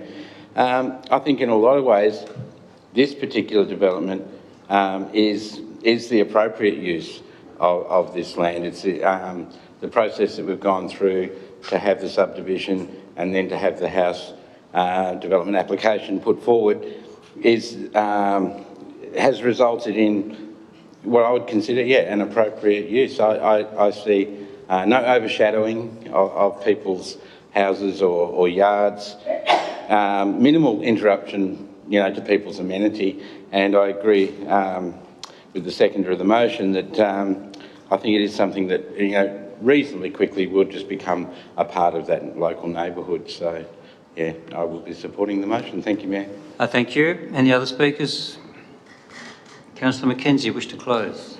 Thanks, Mayor. I'd just again like to acknowledge the people who spoke against the motion today, or against the DA today. I hear them, I understand them, but we sit here as a planning scheme and we have to make decisions based on what the planning scheme says. The amendments in this particular, the discretions in this thing are relatively minor in regards to it, so if this was to be appealed, I can't see how we'd actually be able to sustain that in an appeal. And I think at the end of the day, it is a good development. If I lived in that house, it'd be pretty good. You'd have a great view, and it meets all the setback requirements. And that's the unfortunate part. It may feel like 3 stories, but the reality is it is 1.5. Thank you. I'll put the motion. Those in favour, please raise your hand. And that is all councillors present. That is carried. We now no longer sit as a planning authority. So move on to 10.1, Mayor's announcements. Just to announce that it was really great to go to the opening of St Michael's Smart Housing Accommodation. If you've ever been out there, or haven't been out there I should say, I encourage you to go and have a look. It's absolutely fantastic, the job they've done, how smart it is, how clever it is, especially for their clients, or their residents, like they might call them, who obviously have difficulties, disabilities, and yet they can, a lot of things are by voice, so they can do things by their voice, and it's really encouraging. So absolutely fantastic. It was great to see, and it's great to be part of the opening. Again, to the Vox Harmony Choir, it was great to go to some events this last few weeks, and fantastic. And I'm sure the Deputy will want to share with one in a minute, which I might mention briefly, but I'll leave it for him to share. But Vox Harmony was fantastic performance, did a great job, and the Deputy was there as well. And also attended the Launceston College production of Flashdance last night, and fantastic again, their skills, and it's quite amazing. Every year I think I say it's great, it's getting better, but it keeps getting better. And that's very encouraging, and I think it shows a lot of talent. And congratulations to them for putting it on in these difficult circumstances. I think they've done a fantastic job, did very well. And it was very good at the end of the night, our CEO, they did, the college recognise the support of council on stage, and I thought that was fantastic. So pass that on to the councillors and to our staff, that they did really appreciate the support for the theatre, but also for the Port of supporting them as a college. So it's really appreciated, and they want us to know that, and that is fantastic.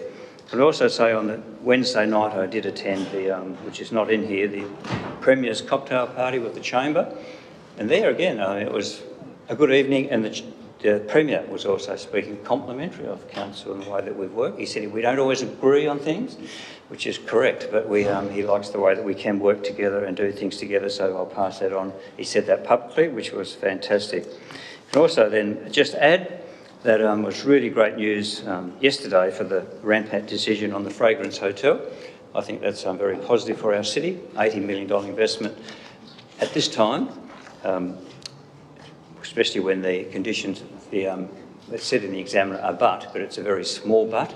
It's not going to be a major issue, and it's something that I'm sure with our staff working through, and I want to congratulate our staff on all the efforts, Richard and the team, that you've put into CEO and others that worked very, very hard for this one, and really appreciate that effort that you've put in, and thank you for the work that's been done. It is appreciated, and I think it couldn't come at a better time for our city as well.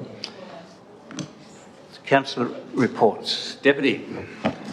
Thank you, Mayor. I would love to start by firstly recognising the wonderful young people that we had in the chamber today, representing themselves and their fellow YAG members, but also representing our Youth Action Group of Council.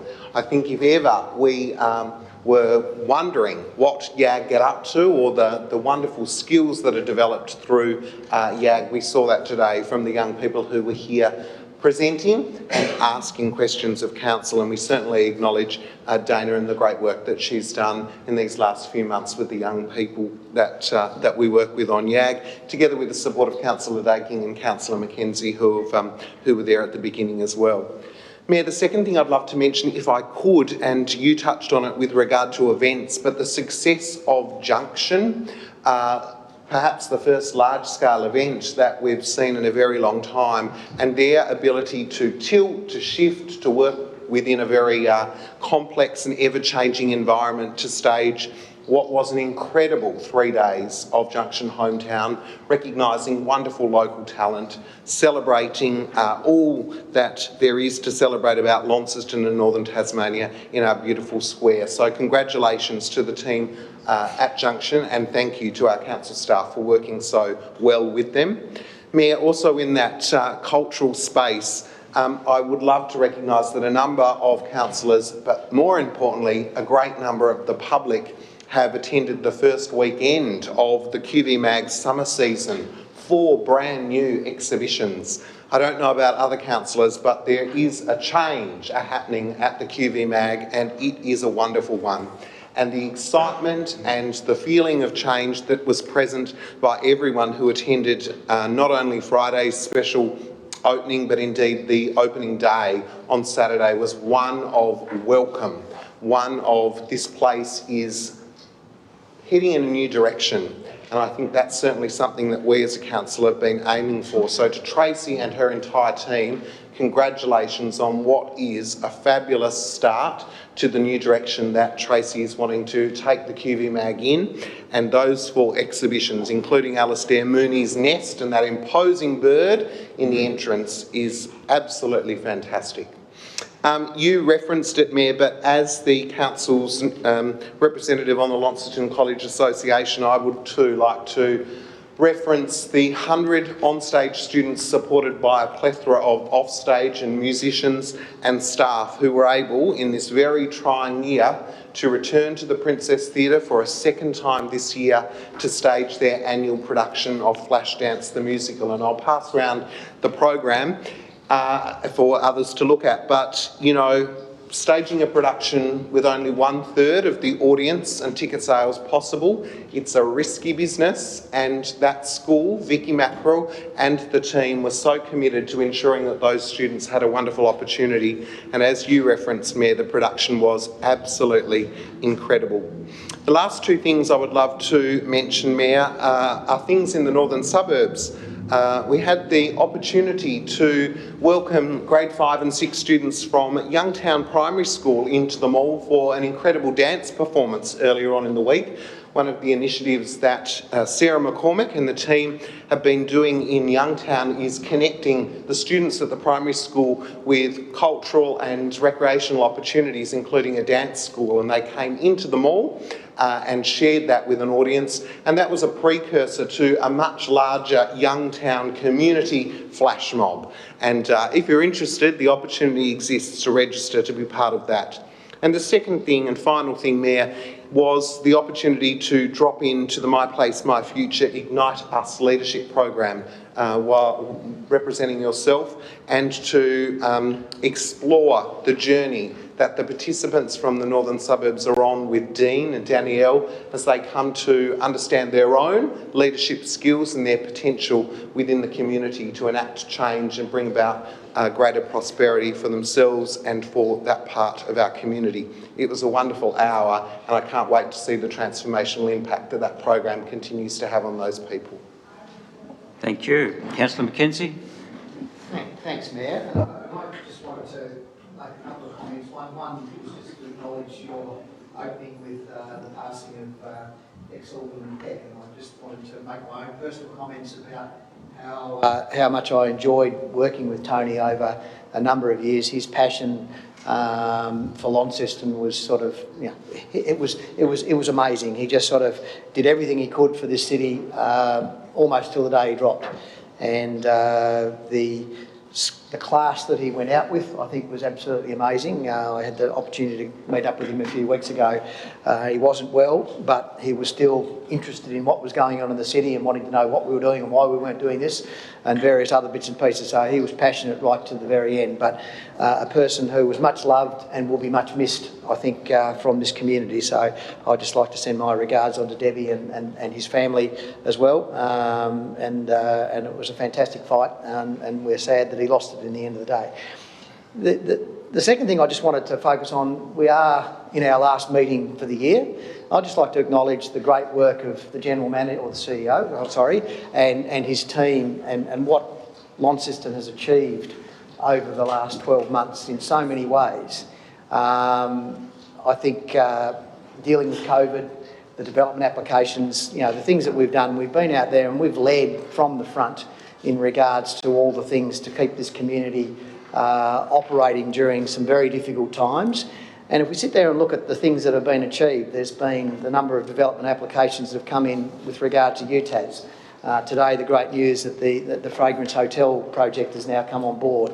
And there are just so many other things that have happened in and around, not just in a development application point of view, but it just makes this city, makes me so proud to be a part of the city, a part of the team that actually is driving Launceston forward. And I think that we can look forward as a city to an extremely bright future, I think, as one of, I think the Mayor uses this on one of the best regional cities in the world. If we're not already, I think we're well on the way to doing that, and I think that's no small amount because of the people that work within this organisation and how the community have come in behind us. You know, we sometimes get things wrong, and I defy anybody to say they've never made a mistake. We do, and we'll continue to do them. But the reason we make mistakes is we're always continuing to try to do something. And I'm just so excited about being part of this city, living in this city and enjoying the things that it brings for us as a community. So I'd just like to congratulate the CEO and the whole council staff for what they've done. I know we'll do that at other stages, but I think in a public process, I think it's something we should do at the last meeting of the year. And that'll just about do me, I think. Thank you. Any other speakers on council reports? No? We'll move on. Questions? None on notice. Questions without notice from Councillor Spencer. Councillor Spencer. Thanks, Mayor. After working on King's Wharf for a couple of days this week, I've just got a couple of questions have we got any plans of cleaning up the Tamar River? And the second one, have we considered purchasing that dredge?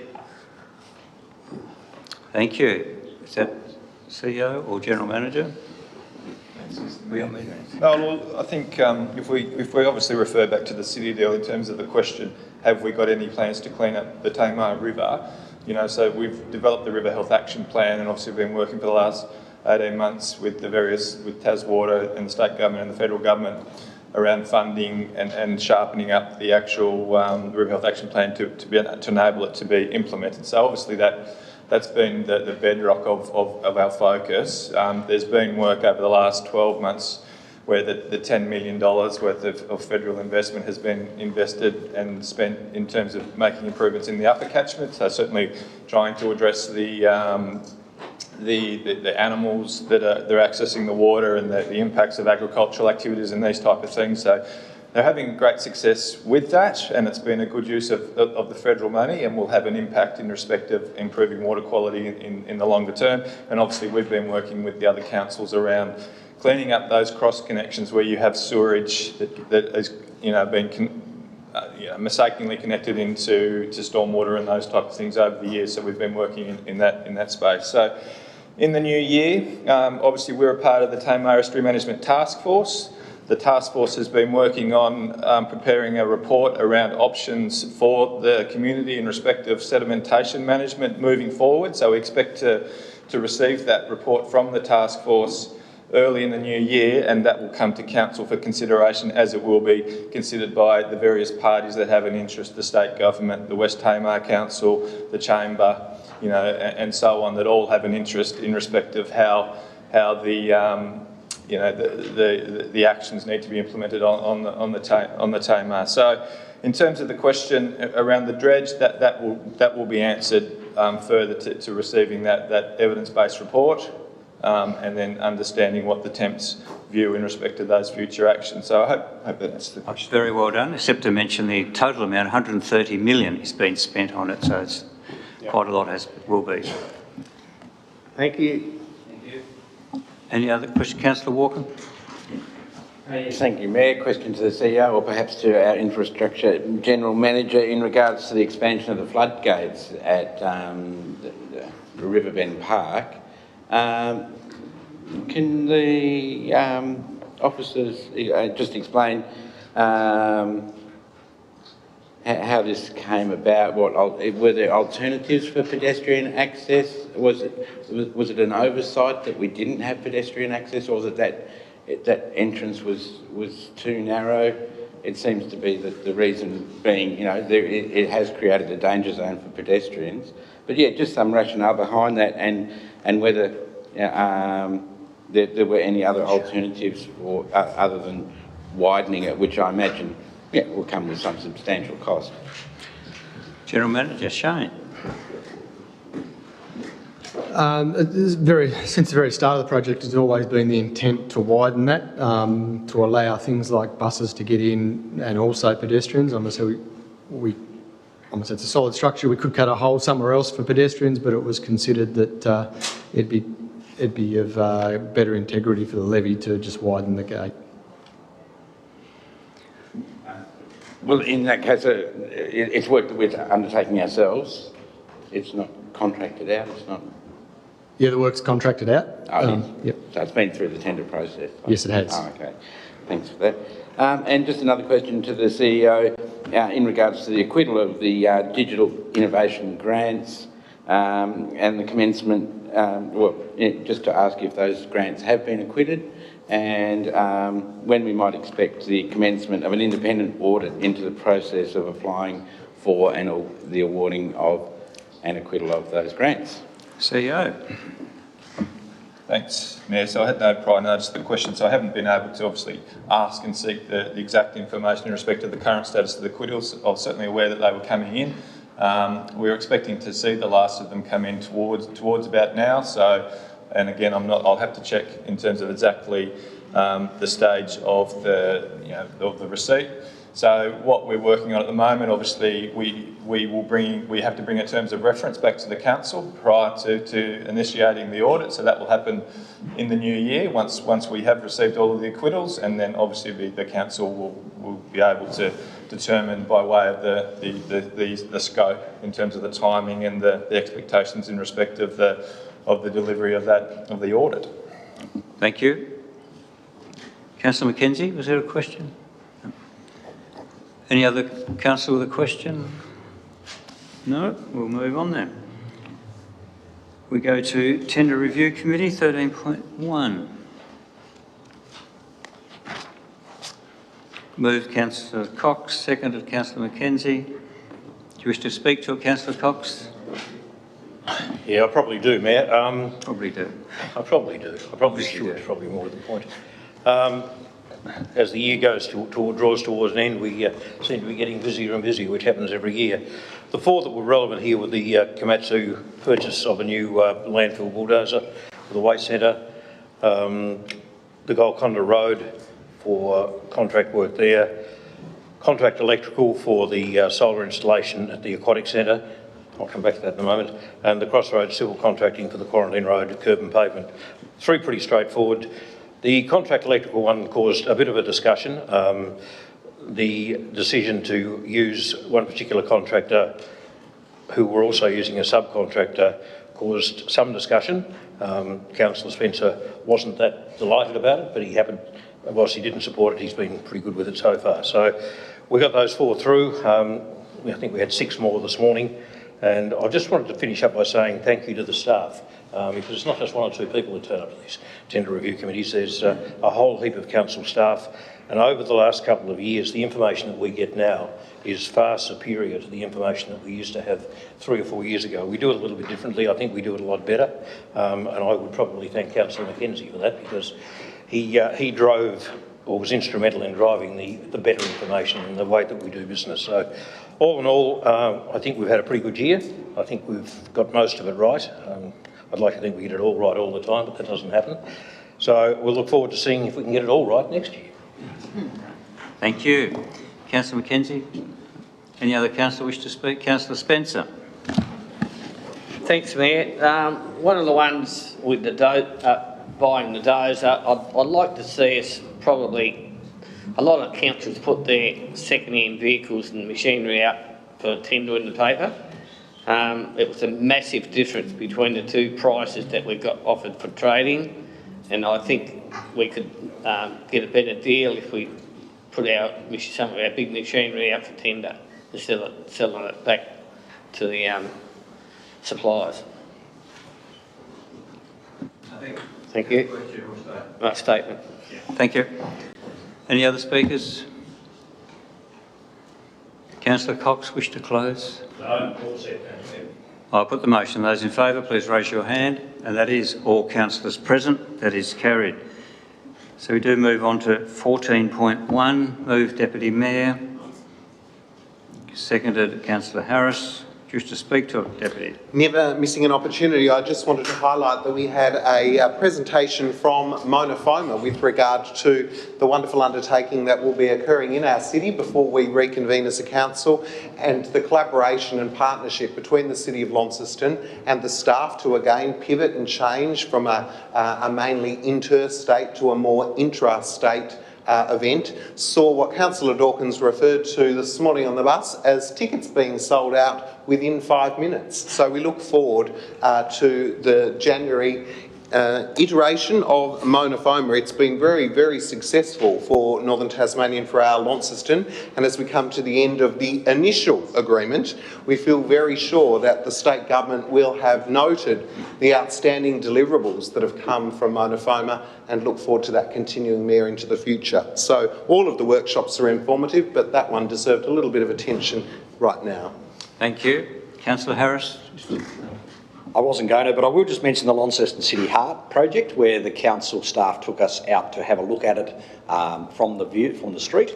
And I must say that I give congratulations to the council staff for doing so, because it did enable those of us who are able to attend to have a look at the street perhaps through different eyes, and look forward to seeing what the final plans are for the St John Street through to Patterson, from York through to Patterson Street on St John. Coming up, back to you. Thank you. Thank you. Any other speakers? Deputy Mayor, wish to close? I'll put the motion. Those in favour, please raise your hand. And that is all councillors present. That is carried. 16.1, the Relbia feasibility study. Moved Deputy Mayor, seconded Councillor Mackenzie. Deputy Mayor. Just briefly, I'd like to say what an outstanding process this has been to see us arrive at this point. Reference is made to the initial public consultation that was undertaken, and obviously public consultation occurs in a variety of different ways, and lots of people come to public consultation often with a predetermined perspective.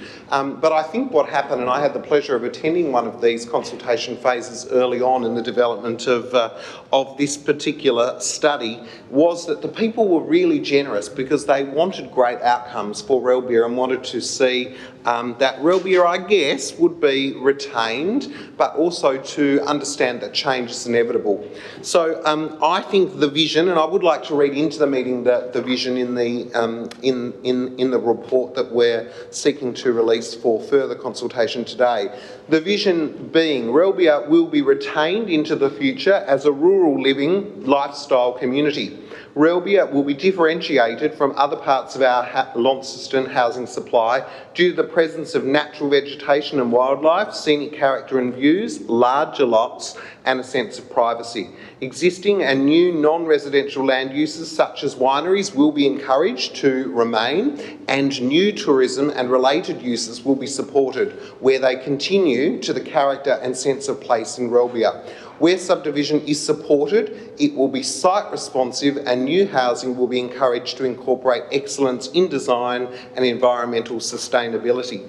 I think importantly, Mayor, that this point 2, this item today encourages further conversation with regard to the strategy and the vision, opening up a period of 8 weeks where the community have the opportunity to buy in and further provide their voice into the desires of Relbia. I'd really like to sincerely congratulate the staff who have seen us arrive at this point, because I think this is outstanding work, and I look forward to seeing how the community respond to the detailed report, and suggest that councillors support it, both points 1 and 2 today.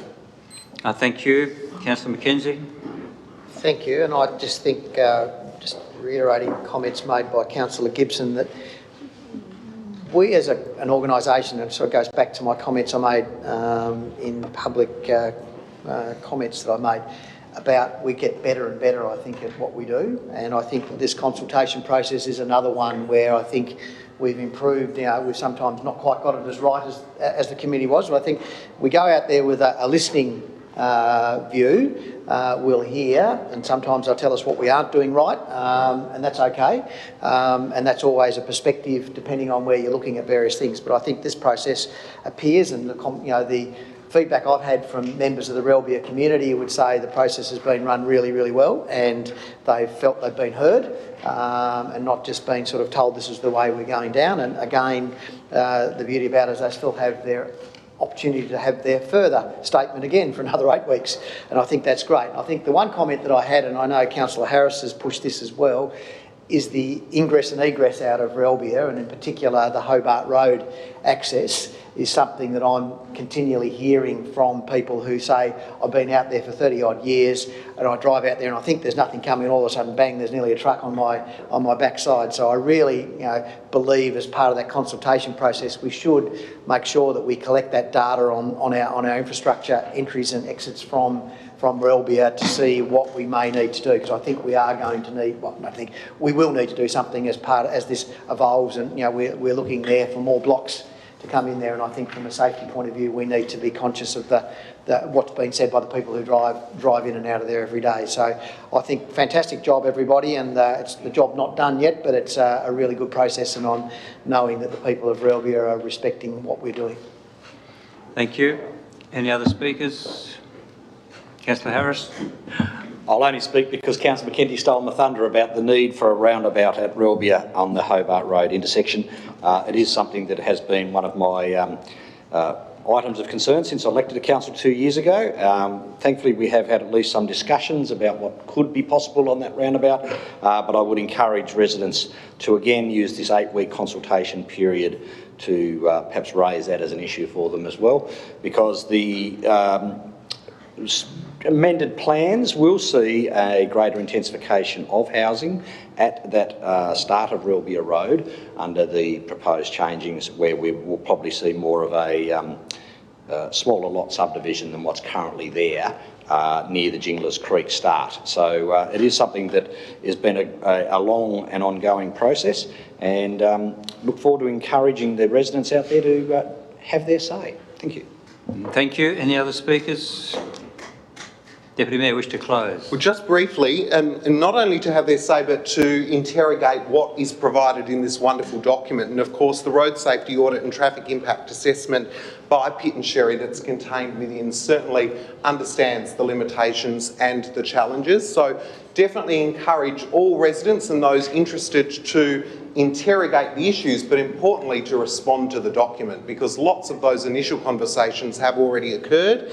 And I think what is clear is that the majority of residents were not supportive of broad-scale residential subdivision, yet there was an appreciation that Relvia did have some potential for growth. And what this document does is outlines a way forward with regard to that. It also unpacks all of those traffic situations and parameters that have been outlined today. So we don't need to start at the beginning again. We've already done that. The traffic impact statement and all of the rigour that's already been applied is contained within the document, and we look forward to residents and those who are interested responding to the document over the next 8 weeks. Thank you, Deputy. I'll put the motion. Those in favour, please raise your hand, and that is all councillors present. That is carried. 16.2, the access framework. Sorry? Oh, the speakers. Ooh, whoops, I missed that. Sorry.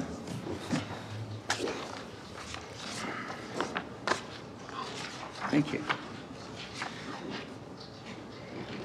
Greg Mallett.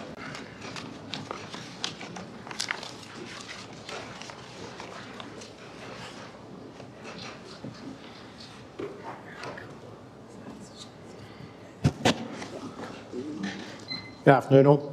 I'm born and bred in Launceston, moved to Victoria, spent a lot of time there. 7 years ago I lost my eyesight. 3.5 years ago my wife and I moved back to Launceston. We live at Bangor in a rural area. The access plan hopefully will help improve the livability for those with disabilities in Launceston. Having returned to Launceston, I've noticed has changed significantly over the years that I was away, with a lot of inconsistencies with tactiles, with pedestrian crossings, and just general mobility throughout the city. To have these improved and have it consistent across the city would make it possible for me to go and meet friends for coffee in cafes and meet my wife for lunches within the city. It is quite a difficult town to get around with mobility because it's an old city. A lot of the buildings protrude into the general footpath, and this of course can't be avoided because of the age of the city. I'd like to speak in support of the community access plan, in the intention that it will improve livability and accessibility for those with disabilities. Thank you. Thank you. Thank you very much.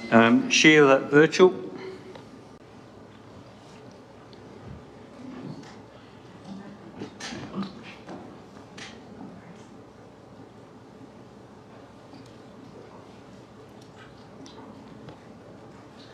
I'll speak into the microphone. Can you hear me? Definitely. Well, I have to tell you that I could not hear you. I'm wearing hearing aids, and I was sitting back against the wall, and I could hear the rumble of your voices, but I could hear nothing comprehensible. So I don't think that's an adequate vocal system for you. I was asked to speak briefly about access to the town. I love Launceston, and I come to the library regularly. I love the library. I think they're doing a fantastic job. As regards the swimming pool, I don't go anymore. It was too much trouble for me to get into it. There are too many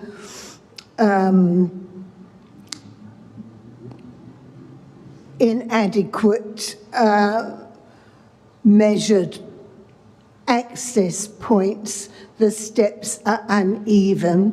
Anyway, I've forgotten about that. But with regard to my other transport, I have to confess I'm lazy, and I use taxis, and I find them fantastic. I love talking to the taxi drivers. They're all good linguists, which most of us aren't. And I find them really entertaining to talk to. So I enjoy getting about Launceston, but I don't do long distances until my kids come to pick me up. So that's it. Thank you for waiting, but I'm sorry you've had to wait so long. Thank you. Appreciate that. David Morrell. Good afternoon, Mayor, Deputy Mayor, councillors. As you can see, I'm a person who has a disability. I'm also the carer for my wife, Carol, who uses a wheelchair. So we obviously take a great interest in how Launceston works as a city for people with disabilities. I'm also busily putting my concerns into action in the community, being the Deputy Chair of Disability Voices Tasmania, which is a new organisation bringing together the voices of people with disability from across the state. And most relevant to this afternoon, I'm a member of the Council's Access Advisory Committee. And in that connection, I'd like to commend the work of my community colleagues on that committee, and also most especially the excellent support and leadership that we've received from Councillor Dawkins and from Council Officer Tracy Mallett, without whom the access plan that you see before you wouldn't be available for your consideration. Obviously, I commend the plan to you. I think it's a pathway to the future. Without a pathway, you'll never get to where you're going. Where you need to go, where I encourage you to go, is to become a city that is a leader in access and inclusion. Now, those are somewhat abstract words, but if achieved, they say, welcome to our place. Here you can live, here you can have a life of freedom, opportunity and amenity. And these are really worthwhile things to achieve just from the point of view of doing the right thing by the community. But beyond that, there also are the economic potentials of accessible tourism. Many people with disabilities are older, retired, have money in their pockets. The stereotype of the poor disability pensioner is in fact not accurate. Opportunities in retail, accessible streetscapes and shops open up many opportunities there, and opportunities in employment, accessible workplaces and open employer of choice approaches to recruitment and retaining staff.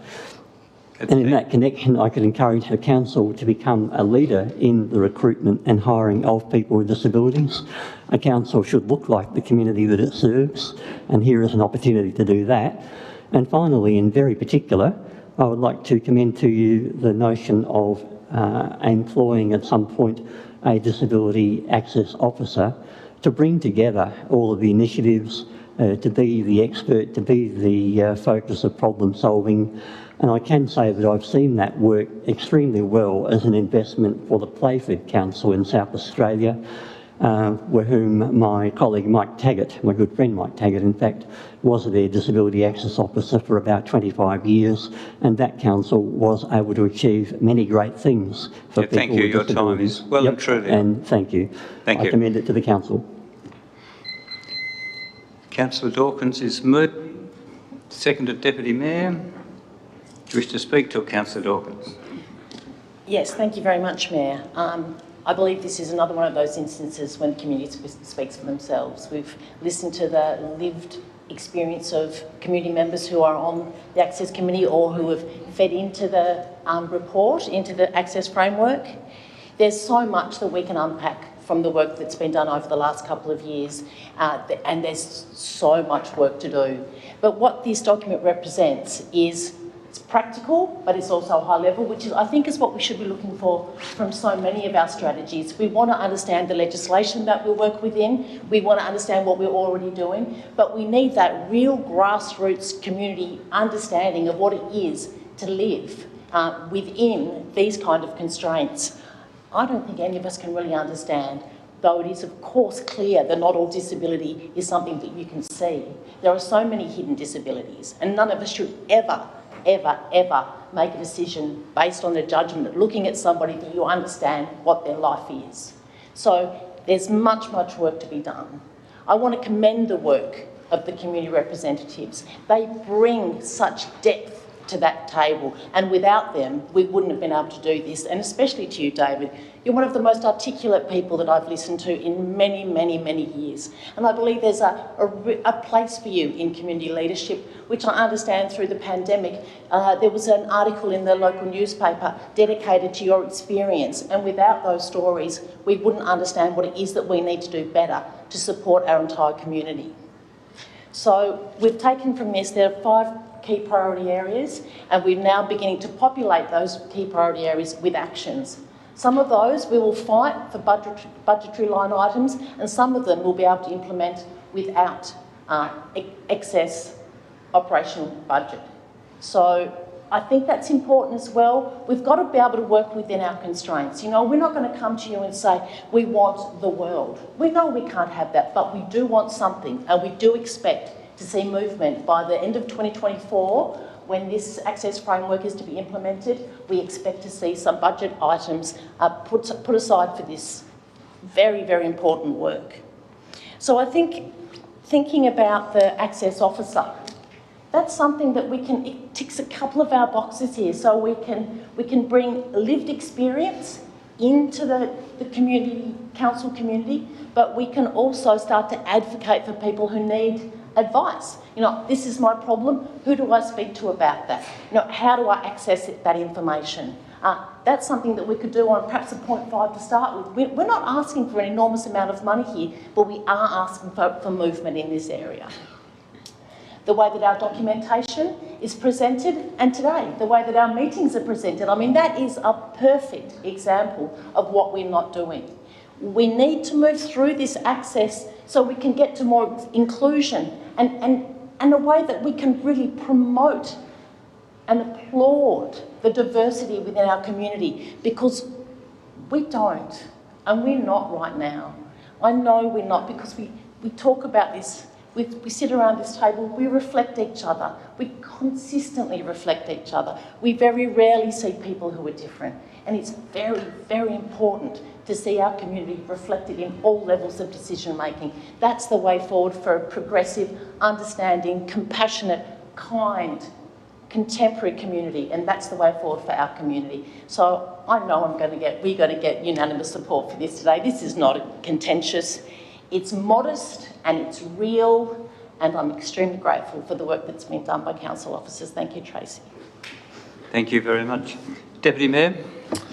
Well, I honestly say that I don't think there is a lot more to say, because Councillor Dawkins, through her words and her actions, together with staff, the 6 lived experiences that are included within this document and the contribution of David speak to the matter at hand.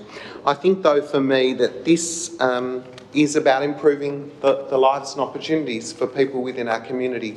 It's about making a difference, and it's about seeing that those that every day go about their lives with a disability have so much to give, have so much to share and want to contribute. They want to shop, they want to have a coffee, they want to walk through our civic square and our mall, just like everyone else does. I think the framework is about how we can work as a council to ensure the best possible life outcomes for all our residents and those with a disability, and importantly for those who are caring with people with a disability. And I think it's important to note that we already do some great things in this space, but it's just the beginning, and there is so much more that we can do to be accessible and to be inclusive. And I think, as we've heard Councillor Dawkins say, this draft strategic framework, together with the implementation plan that will follow, could be a leading document in terms of Tasmania. We know that already this access framework, including the lived experiences and the rigour that's contained within it, is a bit of a leader within the state of Tas. But of course, it's only when the words turn into action that we can celebrate that. And I know, with the tenacity of Tracy and the team, together with the outstanding committee led by Councillor Dawkins, that we will be celebrating achievements for those in our community who currently have barriers in the coming years. Thank you. Thank you. Any other speakers? Councillor Mackenzie. Yeah, I'd just rise just to commend the people who have put the work into this. I used the word earlier today during a development application about community and care in relation to sort of the joining up of community in relation to people who live in affordable housing. That connection also goes to people with disability. I mean, most of us in this room don't know how it works because we don't have those issues to deal with every minute of every day, which some, listening to Sheila, and I hope what we were saying was only because she couldn't hear us and not because of what we were saying. I'm disappointed that didn't work better for her, and that just shows a very simple example. But I think the beauty about it is we care. We've actually gone and we've got a plan to action, and now on whatever page it is, 33, we actually have a step 2, which is the development the action plan, and really that's where it all starts. I mean, we've got the notion, we've heard and listened to the community and a really broad base of community people who have either dealing with disability themselves or caring for people with disability, and so we've got the right people in the room giving us the guidance. I endorse the comments about a disability officer who actually brings disability, real disability to their thought processes because they actually are suffering from it or know, from lived experience. And then the implementation and monitor, I think, they're all the three things. And I think that, again, I come back to the council, we are not starting out to sort of do a lot of words. We actually do with everything. We're actually now putting things in there behind it, which says we actually have to do something about it. We can do all these lovely glossy documents, which some of your people can't read, and so it's just fantastic that we're our people. Thank you for picking me up. Our people, don't get the benefit of, but I just think it's great that we're doing this, and I think I'm so excited to see where we go with this, and that just brings us back to being a much more inclusive community. Thank you. Any other speakers? Councillor Dawkins, wish to close? I'll put the motion. Those in favour, please raise your hand. And that is all councillors present. That is carried. Move on to 18.1, lease and licence. Someone happy to move that? Councillor Mackenzie. Is there a seconder? Councillor Harris. Wish to speak to it, Councillor Mackenzie? Yeah, I do. This relates to an item that we spoke about earlier, which was the development application in regards to the Silos Hotel, of which there are a couple of elements of that development that requires access to public land. These little things that are in light blue are showing where they interface with that, and there is a fee associated with accessing the licensing of the land. And I guess, from my comments, the most important thing is I think that the proponent pays for the costs associated with doing the documentation, which might be the lease or the licence, And as I've said previously before, if there's internal work that we do, we need to make sure that we're upfront and tell the proponent that there are hours that are put in by officers to do things, and I think we should be looking to recoup a reasonable charge for the work that our people do to save them having to have external people do things for us. So I support it, and I appreciate that some of these will bring it down onto public land, which they may want to use that public land for part of the activities that they do. But that's something that we will need to agree at some future date. But it just, again, makes that property accessible to the public realm by having egress and ingress from council land. So I think that there's been evaluation done for the appropriate charge for that. So I think that's, I endorse what's been done. Thank you. Councillor Harris? Only to say, yes, I also support this because I think it will open up the silos to the Riverbend Park in a much better way. It will provide access directly and also stop a lot of damage to the existing grass and garden areas where people are making their own pathways because there isn't one. So this is a sensible decision for the council to make to enable people to get the best use out of both the Riverbend Park solution, Riverbend Park thing, playground, I should say, and also the silos building. Not for me. Thank you. Any other speakers? Councillor Mackenzie, wish to close? I'll put the motion. Those in favour, please raise your hand. That is all councillors present. Are the councillors happy to keep going, or do you want to have a break? Yep. Thank you. 18.2. Councillor Mackenzie moved. Seconded. Councillor Harris, thank you.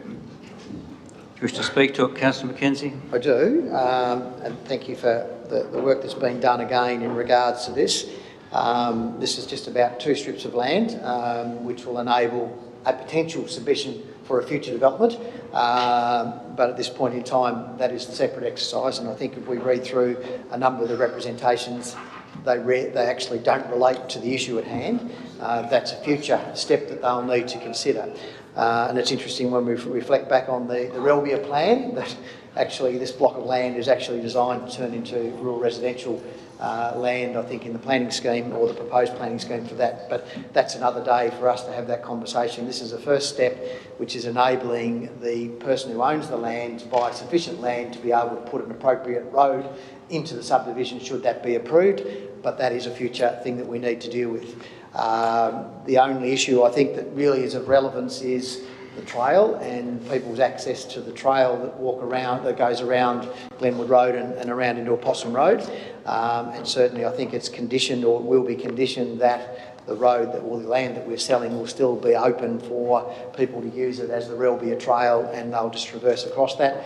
The difference is the horses might have to walk on some pavement rather than the dirt, and I think that's probably for 3 or 4 metres. So I think this is a very sensible issue. The broader issue in regards to subdivision and things like that is for another day, and that was what most of the representations were focused on, and they'll have their chance to have a say when that comes out. Thank you. Question from Deputy Mayor. Just briefly, and following on from Councillor Mackenzie, the purchaser has indicated their intention to maintain public access over the land. From a legal perspective, the conditions that are included, we're satisfied that that can be defended and carried out.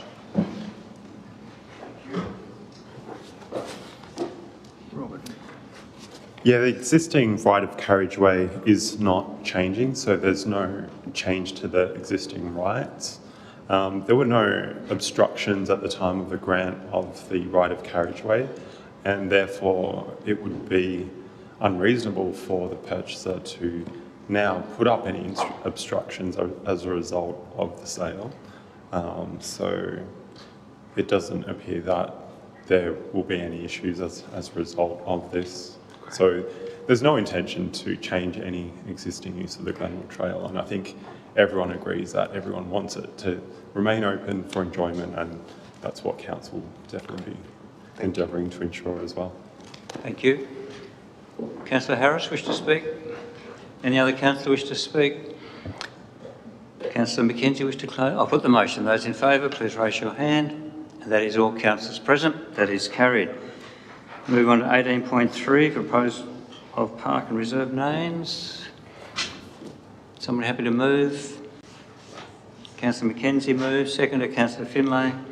Wish to speak to it, Councillor Mackenzie? I think it's a very sensible thing to do and clear up any confusion that may exist. Thank you, Councillor Finlay. Any other councillor wish to speak to it? Councillor Walker? I will speak to it, Mayor, just briefly. I'm not sure how these confusions come about, but I will say anecdotally, from my experience, when there was a digitising of a lot of street names and things like that, I did experience that with my own street name, where how it ended up appearing was different to how it had always been called. So I suppose that other people, you know, may have experienced that as well, that there's a colloquial name. I don't see any in this list that particularly stand out that are going to cause any confusion. I think it's just clearing up that confusion. I'd be interested to know what some of the other names were for these places, but we don't see that list, so it looks all very straightforward. Thank you, Mayor. Thank you. Thank you. Any other speakers? Councillor Mackenzie, wish to close? I'll put the motion. Those in favour, please raise your hand, and that is all councillors present. That is carried. 18.4, accelerated capital works. Move Councillor Finlay, seconded Councillor Mackenzie. Wish to speak to it, Councillor Finlay? Just quickly, thanks, Mayor. We have, on a number of points today, talked about the speed at which Council made early decisions to support our community through the recovery and care package. I actually really commend Council, particularly for the second part of this recommendation. It's great that we've got through the first half, the first tranche of the works, but to recognise that an amendment to the dates to achieve that second half of it, I think is appropriate given what we're hearing across the entire community about the extraordinary amount of work, which is fantastic, but actually there's all sorts of other impacts of that, so I think it's a good decision for us to make. Thank you. Councillor Mackenzie? Thanks, Mayor. And look, I think I acknowledge the comments made by Councillor Finlay, because I think that's 100% right. We were there to actually add as a catalyst to the community. We've done that, and now the community's taken over, and that's great. And I think, if we don't slow it down, it'll actually to be our detriment. We're already finding with tenders, the number of tenderers that are putting in for things that we're doing are not the numbers that we're used to, which is good because it means they're busy doing something else. So I think that it makes good economic sense, as well as I think probably taking away a bit of the fatigue for Shane and his team on the, they've worked tirelessly to get projects out and up and running, and I know how hard they've been working, and particularly as we haven't necessarily had a full complement of staff to run those things through, so people are doing lots of things. So I hope it just gives us an opportunity to draw breath and actually just focus on making sure we deliver the projects that we've got the best that we can. And then if we need to do some things, if things get a bit tight later on in regards to the community, we've still got some capacity to do that. So I think there's a very sensible way we're approaching it. Thank you. Any other speakers? I'll put the motion. Those in favour? That's all councillors present. That is carried. 19.1, long-term financial plan. Move Councillor Mackenzie. Seconded Councillor Finlay. Do you wish to speak to it, Councillor Mackenzie? Again, I think it bears speaking to, because there's been a lot of work put into the long-term financial plan by a lot of people in the council chambers. So I just really want to really stand to acknowledge the work that's been done.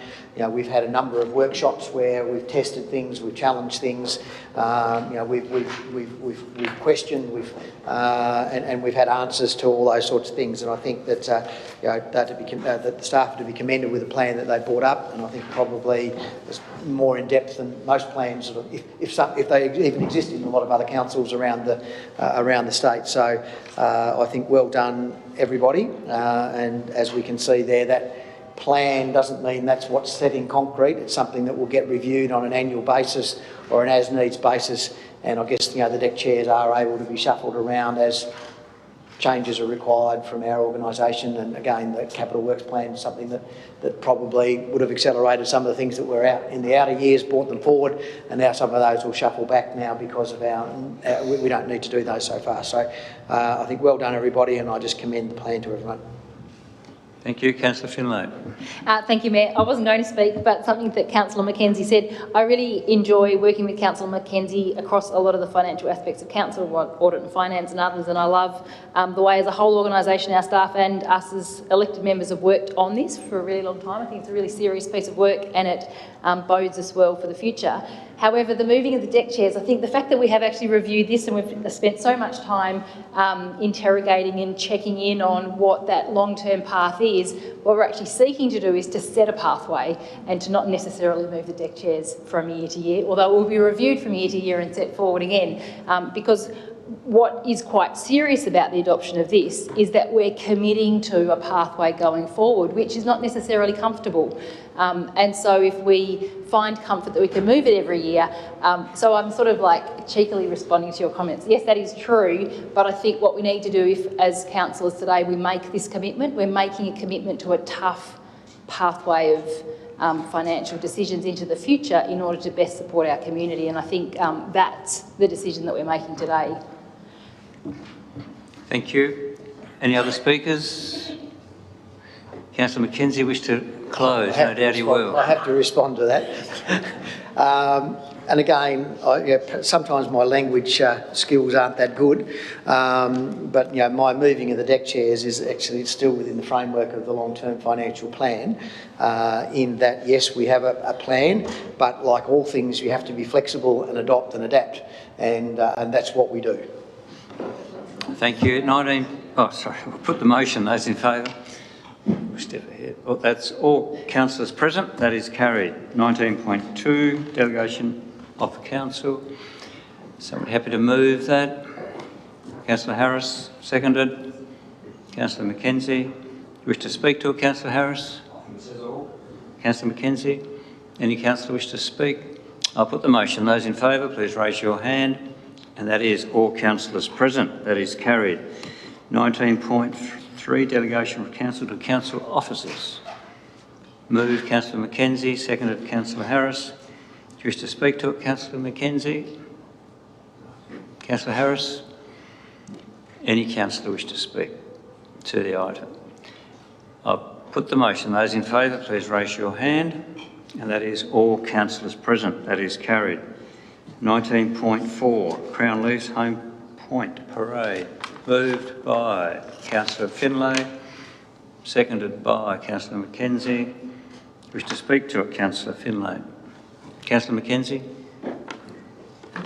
Just my question's really, I guess we're entering into a 10-year arrangement with the state government. I'm just not quite sure whether we've actually approved a lease to the subtenants at this point in time. And I guess my question really is, I think our standard practice with council is 5-year leases for most things within our remit. I think trying to get back to a standardised thing. Is it the intent that because we've leased it for 10 that we'll lease that for 10 years to the subtenants in due course, or we'll be doing rolling 5-year periods? Thank you. We're still in negotiation with the tenant at this stage. 5 years is our standard. We'd be bringing it back to council to make those decisions anyway. So, but at this stage, it'd be a 5-year lease. Thank you. Any other speakers or questions? Councillor Finlay wish to close? I'll put the motion. Those in favour, please raise your hand. And that is all councillors present. That is carried. Go to 19.5, Creative Cities bid. Move Councillor Finlay, seconded Deputy Mayor. Councillor Finlay, you wish to speak to it? I do, thank you, Mayor. I think it's really exciting that we have this item before council today, which has been quite a long time in development. And over the last 5 or more years, and in recent years, council's been really strategic in the big plans that we've brought together for the community. Just recently adopting our cultural strategy. And I think this piece of work has the potential to weave together all of the big ideas and the big strategies for our community and find a place where lots of different people in different industries, different sectors and different strategies can come together. So I fully support the recommendation before us today. I believe that all the work we're doing around brand, reputation, all the work we're doing in our cultural strategy in our northern suburbs with the UTAS, the work that Ferment Tasmania are doing, but it's great, a bit like the river work that we're doing. We've got people at the table like TFGA, we've got the Regional Development Australia at the table, we've got some really interesting, we've got Harvest at the table, there's lots of people Design Tasmania. It's not just about what could be perceived as the elite of food with the title gastronomy, but it's actually about our community and how we can lift together and raise together all sections of our community that engage in some way with food, whether it be bringing family together, whether it be about understanding how to grow and use and cook, whether it be about the excellence of preparing and presenting and therefore being a destination with international regard to bring people in to come and explore what it is that we have in this region. So for me, I fully support this bid and that Council endorse this. I recognise that the requirements of UNESCO are that it's a City Council that support the bid, but in fact it's the work of the committee and of this area to recognise that it must be the region that benefits. One of the things that I love about the working group is they've recognised right from the beginning on day one that we want to set up a structure with a series of actions and a series of projects that will deliver for this region even if we don't get the declaration of being a city of gastronomy, because it's that actually that is already existing and already so strong in our community. So this will be sort of like the icing on the cake, but what it's done is have a forum for all of us to come together at the table and work together.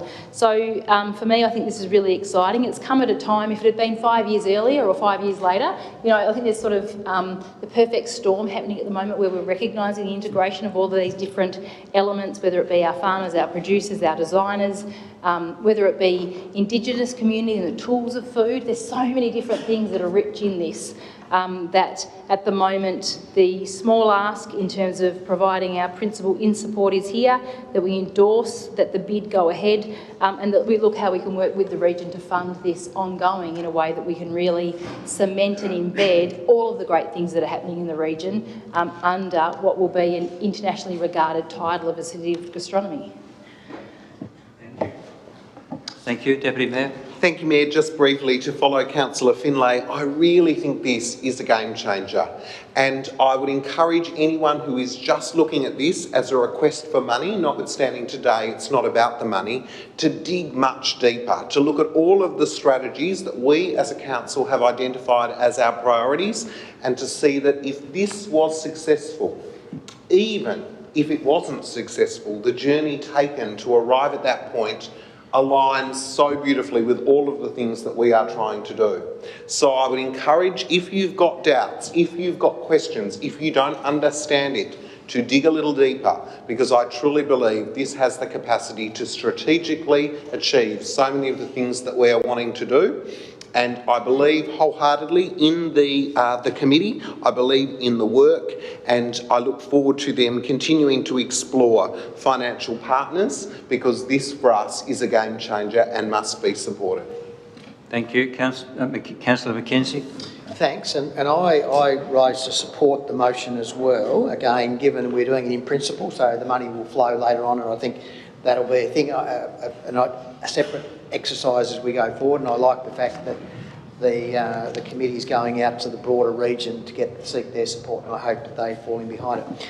My only word of caution, or not caution, it's more just a question to some extent, is really we've done a lot of work on our brand, and I'm just concerned that we just don't sort of have, and we just add another thing to it, that we actually don't get confused as to what we're branding ourselves, and this hopefully is going to feed back nicely into that branding exercise. But you know, we spent a lot of time and money and effort getting branding before this actually came probably onto our radar. So the question is how that now feeds back into that effort, so that the work that we've done on branding actually comes and actually means something. But I can see you're chuckling there, Councillor Gibson, but I'm just conscious that this is just another thing that we might end up branding Launceston as, and I'm happy with that, but make sure that it's encompassed in our total sort of persona rather than sort of another little cherry pick of something that might be a good idea. So I could probably just ask as a question as to how that might be. CEO will answer that. Yeah. Thanks, Mr Mayor. Obviously, the branding work is still to be completed in respect of, and certainly the Leanne's better placed to probably talk to it than I, but my understanding of what we're proposing in the branding work is to have an overall branding scenario or arsenal, if you like, a set of tools that are able to gel together our own brand for the city, for council initiatives, for business initiatives, for initiatives such as the UNESCO program, that they're able to encapsulate that brand and use it in their own ways in a consistent and in a consistent and strategically aligned way that we haven't got at the present time. So I think the argument around having competing brands, we want to be able to have a common brand that can have provide the backbone, if you like, where others can use the same sorts of initiatives and tools that we'll be using ourselves as council. So, thank you, Councillor Dawkins. Thank you, Mayor. Just a few words on this. I have been following it since I first heard about it and think it's a very interesting concept. It is quite high level to me, even though I know there is the depth of real experience around the table, and I really, that breadth of experience is what's really giving it my endorsement at the moment. But I think it's really important for us to remember that when we're talking about food and gastronomy, that we still live somewhere where so many people are food insecure, and that can take so many forms. So as we progress on this, I think we have to always include the entire community, because we can end up speaking this it's quite elitist in some ways to discuss how the delicacies of food and the perfection of wine. It is something that we do so very well, but it's not everybody in the community will enjoy this. And for the substantial investment that we're going to need to make to continue developing this, I think it's got to be in every turn considered that we feed the entire community while we're talking about feeding the most exquisite and delicate things just to some. Thank you. Any other speakers? Councillor Walker. Thank you, Mayor. Just I suppose more of an observation. I note that Council's recommendation is somewhat predicated on the concept that other councils would also be supporting this project. Do we have an idea of what those other councils are? Are we talking just the Tamar Valley? Are we talking the broader Northern Tasmanian region, including Northern Midlands or Dorset? Dorset. May I suggest? Yeah, I think it's just our region, the 003 region, the old 003. I might just point out, I mean, the decision, if it's made today, is still, it doesn't commit, you don't necessarily need all of the councils to be on board with respect to the funding. What it says there is that all the funding partners have been fully explored. So I guess the council's wanting to have more surety around who's been approached and who's signed up and what the actual funding ask is and what the buy-in is across the, not just local government. I expect that would be private and other operators throughout the region. So. Thank you. Oh, well, I'll just finish speaking. Sorry, that was more of a... That was a question. Do you want to speak there? You don't have to. I do briefly, thank you, Mayor. It's just that obviously the Tamar Valley has, traditionally been that sort of marketable area that we've focused on over the past few years. I mean, we could go back in history to the early 1800s when it was, the Northern Tasmanian food bowl that helped to keep Sydney afloat, when they were suffering from food shortages. And that involved out on the plains outside Launceston, the supply of food that went up to Sydney. So there's a long history there. I'd just be interested to see how, our vision of the Tamar Valley, I suppose it goes to what other councillors have spoken of, and that not confusing that message of our region. Thank you, Mayor. Thank you. Do you want to comment? I can provide some more background. Yep, feel free.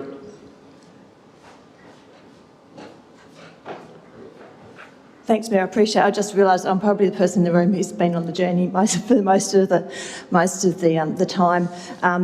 My understanding is conversations have already been held with West Tamar, Meander Valley, I think Georgetown, possibly Northern Midlands, but I've stepped away from the project a little bit. In terms of food security, the project, the term gastronomy is in its broader sense. It's not just about the high end. The committee is very, very conscious about the value of food security and of working together with the people working in that space. And I forget what the other thing was I was going to provide an update on, but the branding, sorry.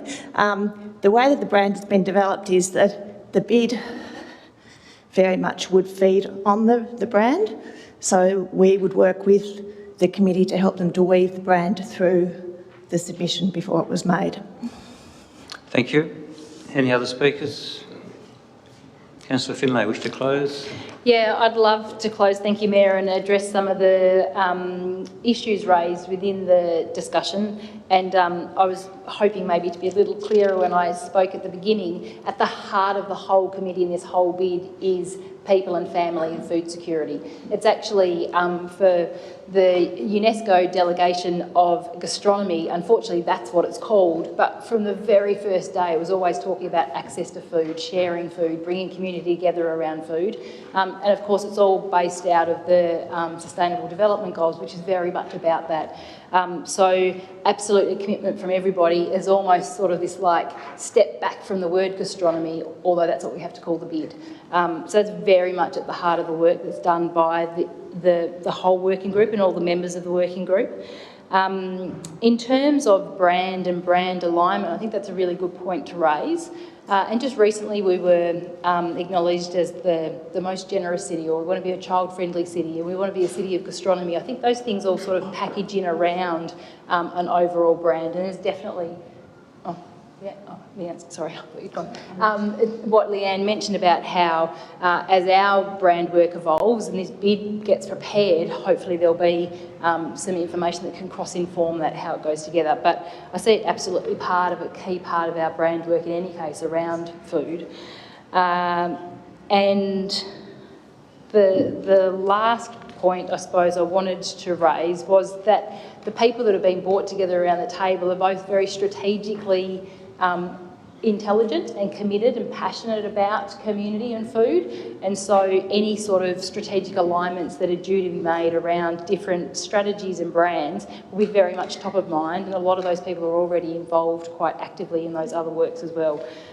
So I'm not sure that there's much opportunity for this project to derail from those, but all of that feedback will be taken on board and worked through as the bid is finally prepared. Thank you. I'll put the motion. Those in favour, please raise your hand. And that is all councillors present. That is carried. Move on to 20.1, report on the AGM. Somebody happy to move the motion? The motion, Councillor Harris moved, seconded Councillor Mackenzie. Do you wish to speak to it, Councillor Harris? No, I think the report says it all very well. The AGM was over and done with surprisingly quickly. Actually, it was over and done with half an hour, I think. Thank you. Councillor Mackenzie. I'd just like to really echo the presentation that we actually had on, that's right, I'm just pointing, that's where it was. The presentation we received, I think, on the day of the AGM, I think it was excellent bit of work, and it's, I think, very useful for the community to see. Actually, I think it really gives a really good snapshot. So I congratulate the preparer of that thing. But I think that, as AGMs go, I think we're one of the few that actually had one this year. I think most of them got COVID dispensations. Again, it's a pity that we have an AGM, full stop. But if we're going to have one, it'd be nice if we had a few more people from the community join us. Well, it probably says something about AGMs, but anyway, 2 people turn up. Okay, we'll move. Any other speakers? Councillor Harris, wish to close? I'll put the motion. Those in favour, please raise your hand. And that is all councillors present. That is carried. We go into closed council. Somebody move a recommendation that we're going to close. Move Councillor Mackenzie, seconded Councillor Harris. All those in favour, please raise your hand. And that is all councillors present. That is carried. We're now going to closed council.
I never have that motion.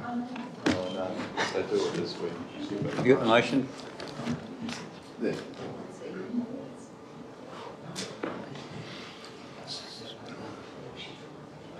Thumbs up, so we're back on air, back public, in open council. We have a recommendation there at the 21.1 and 21.2 and 21.3 with a brief description. Someone happy to move that motion? Councillor Harris moves, seconded Councillor Mackenzie. All those in favour, please raise your hand. And that is all councillors present. That is carried. We'll close the meeting. Thank you.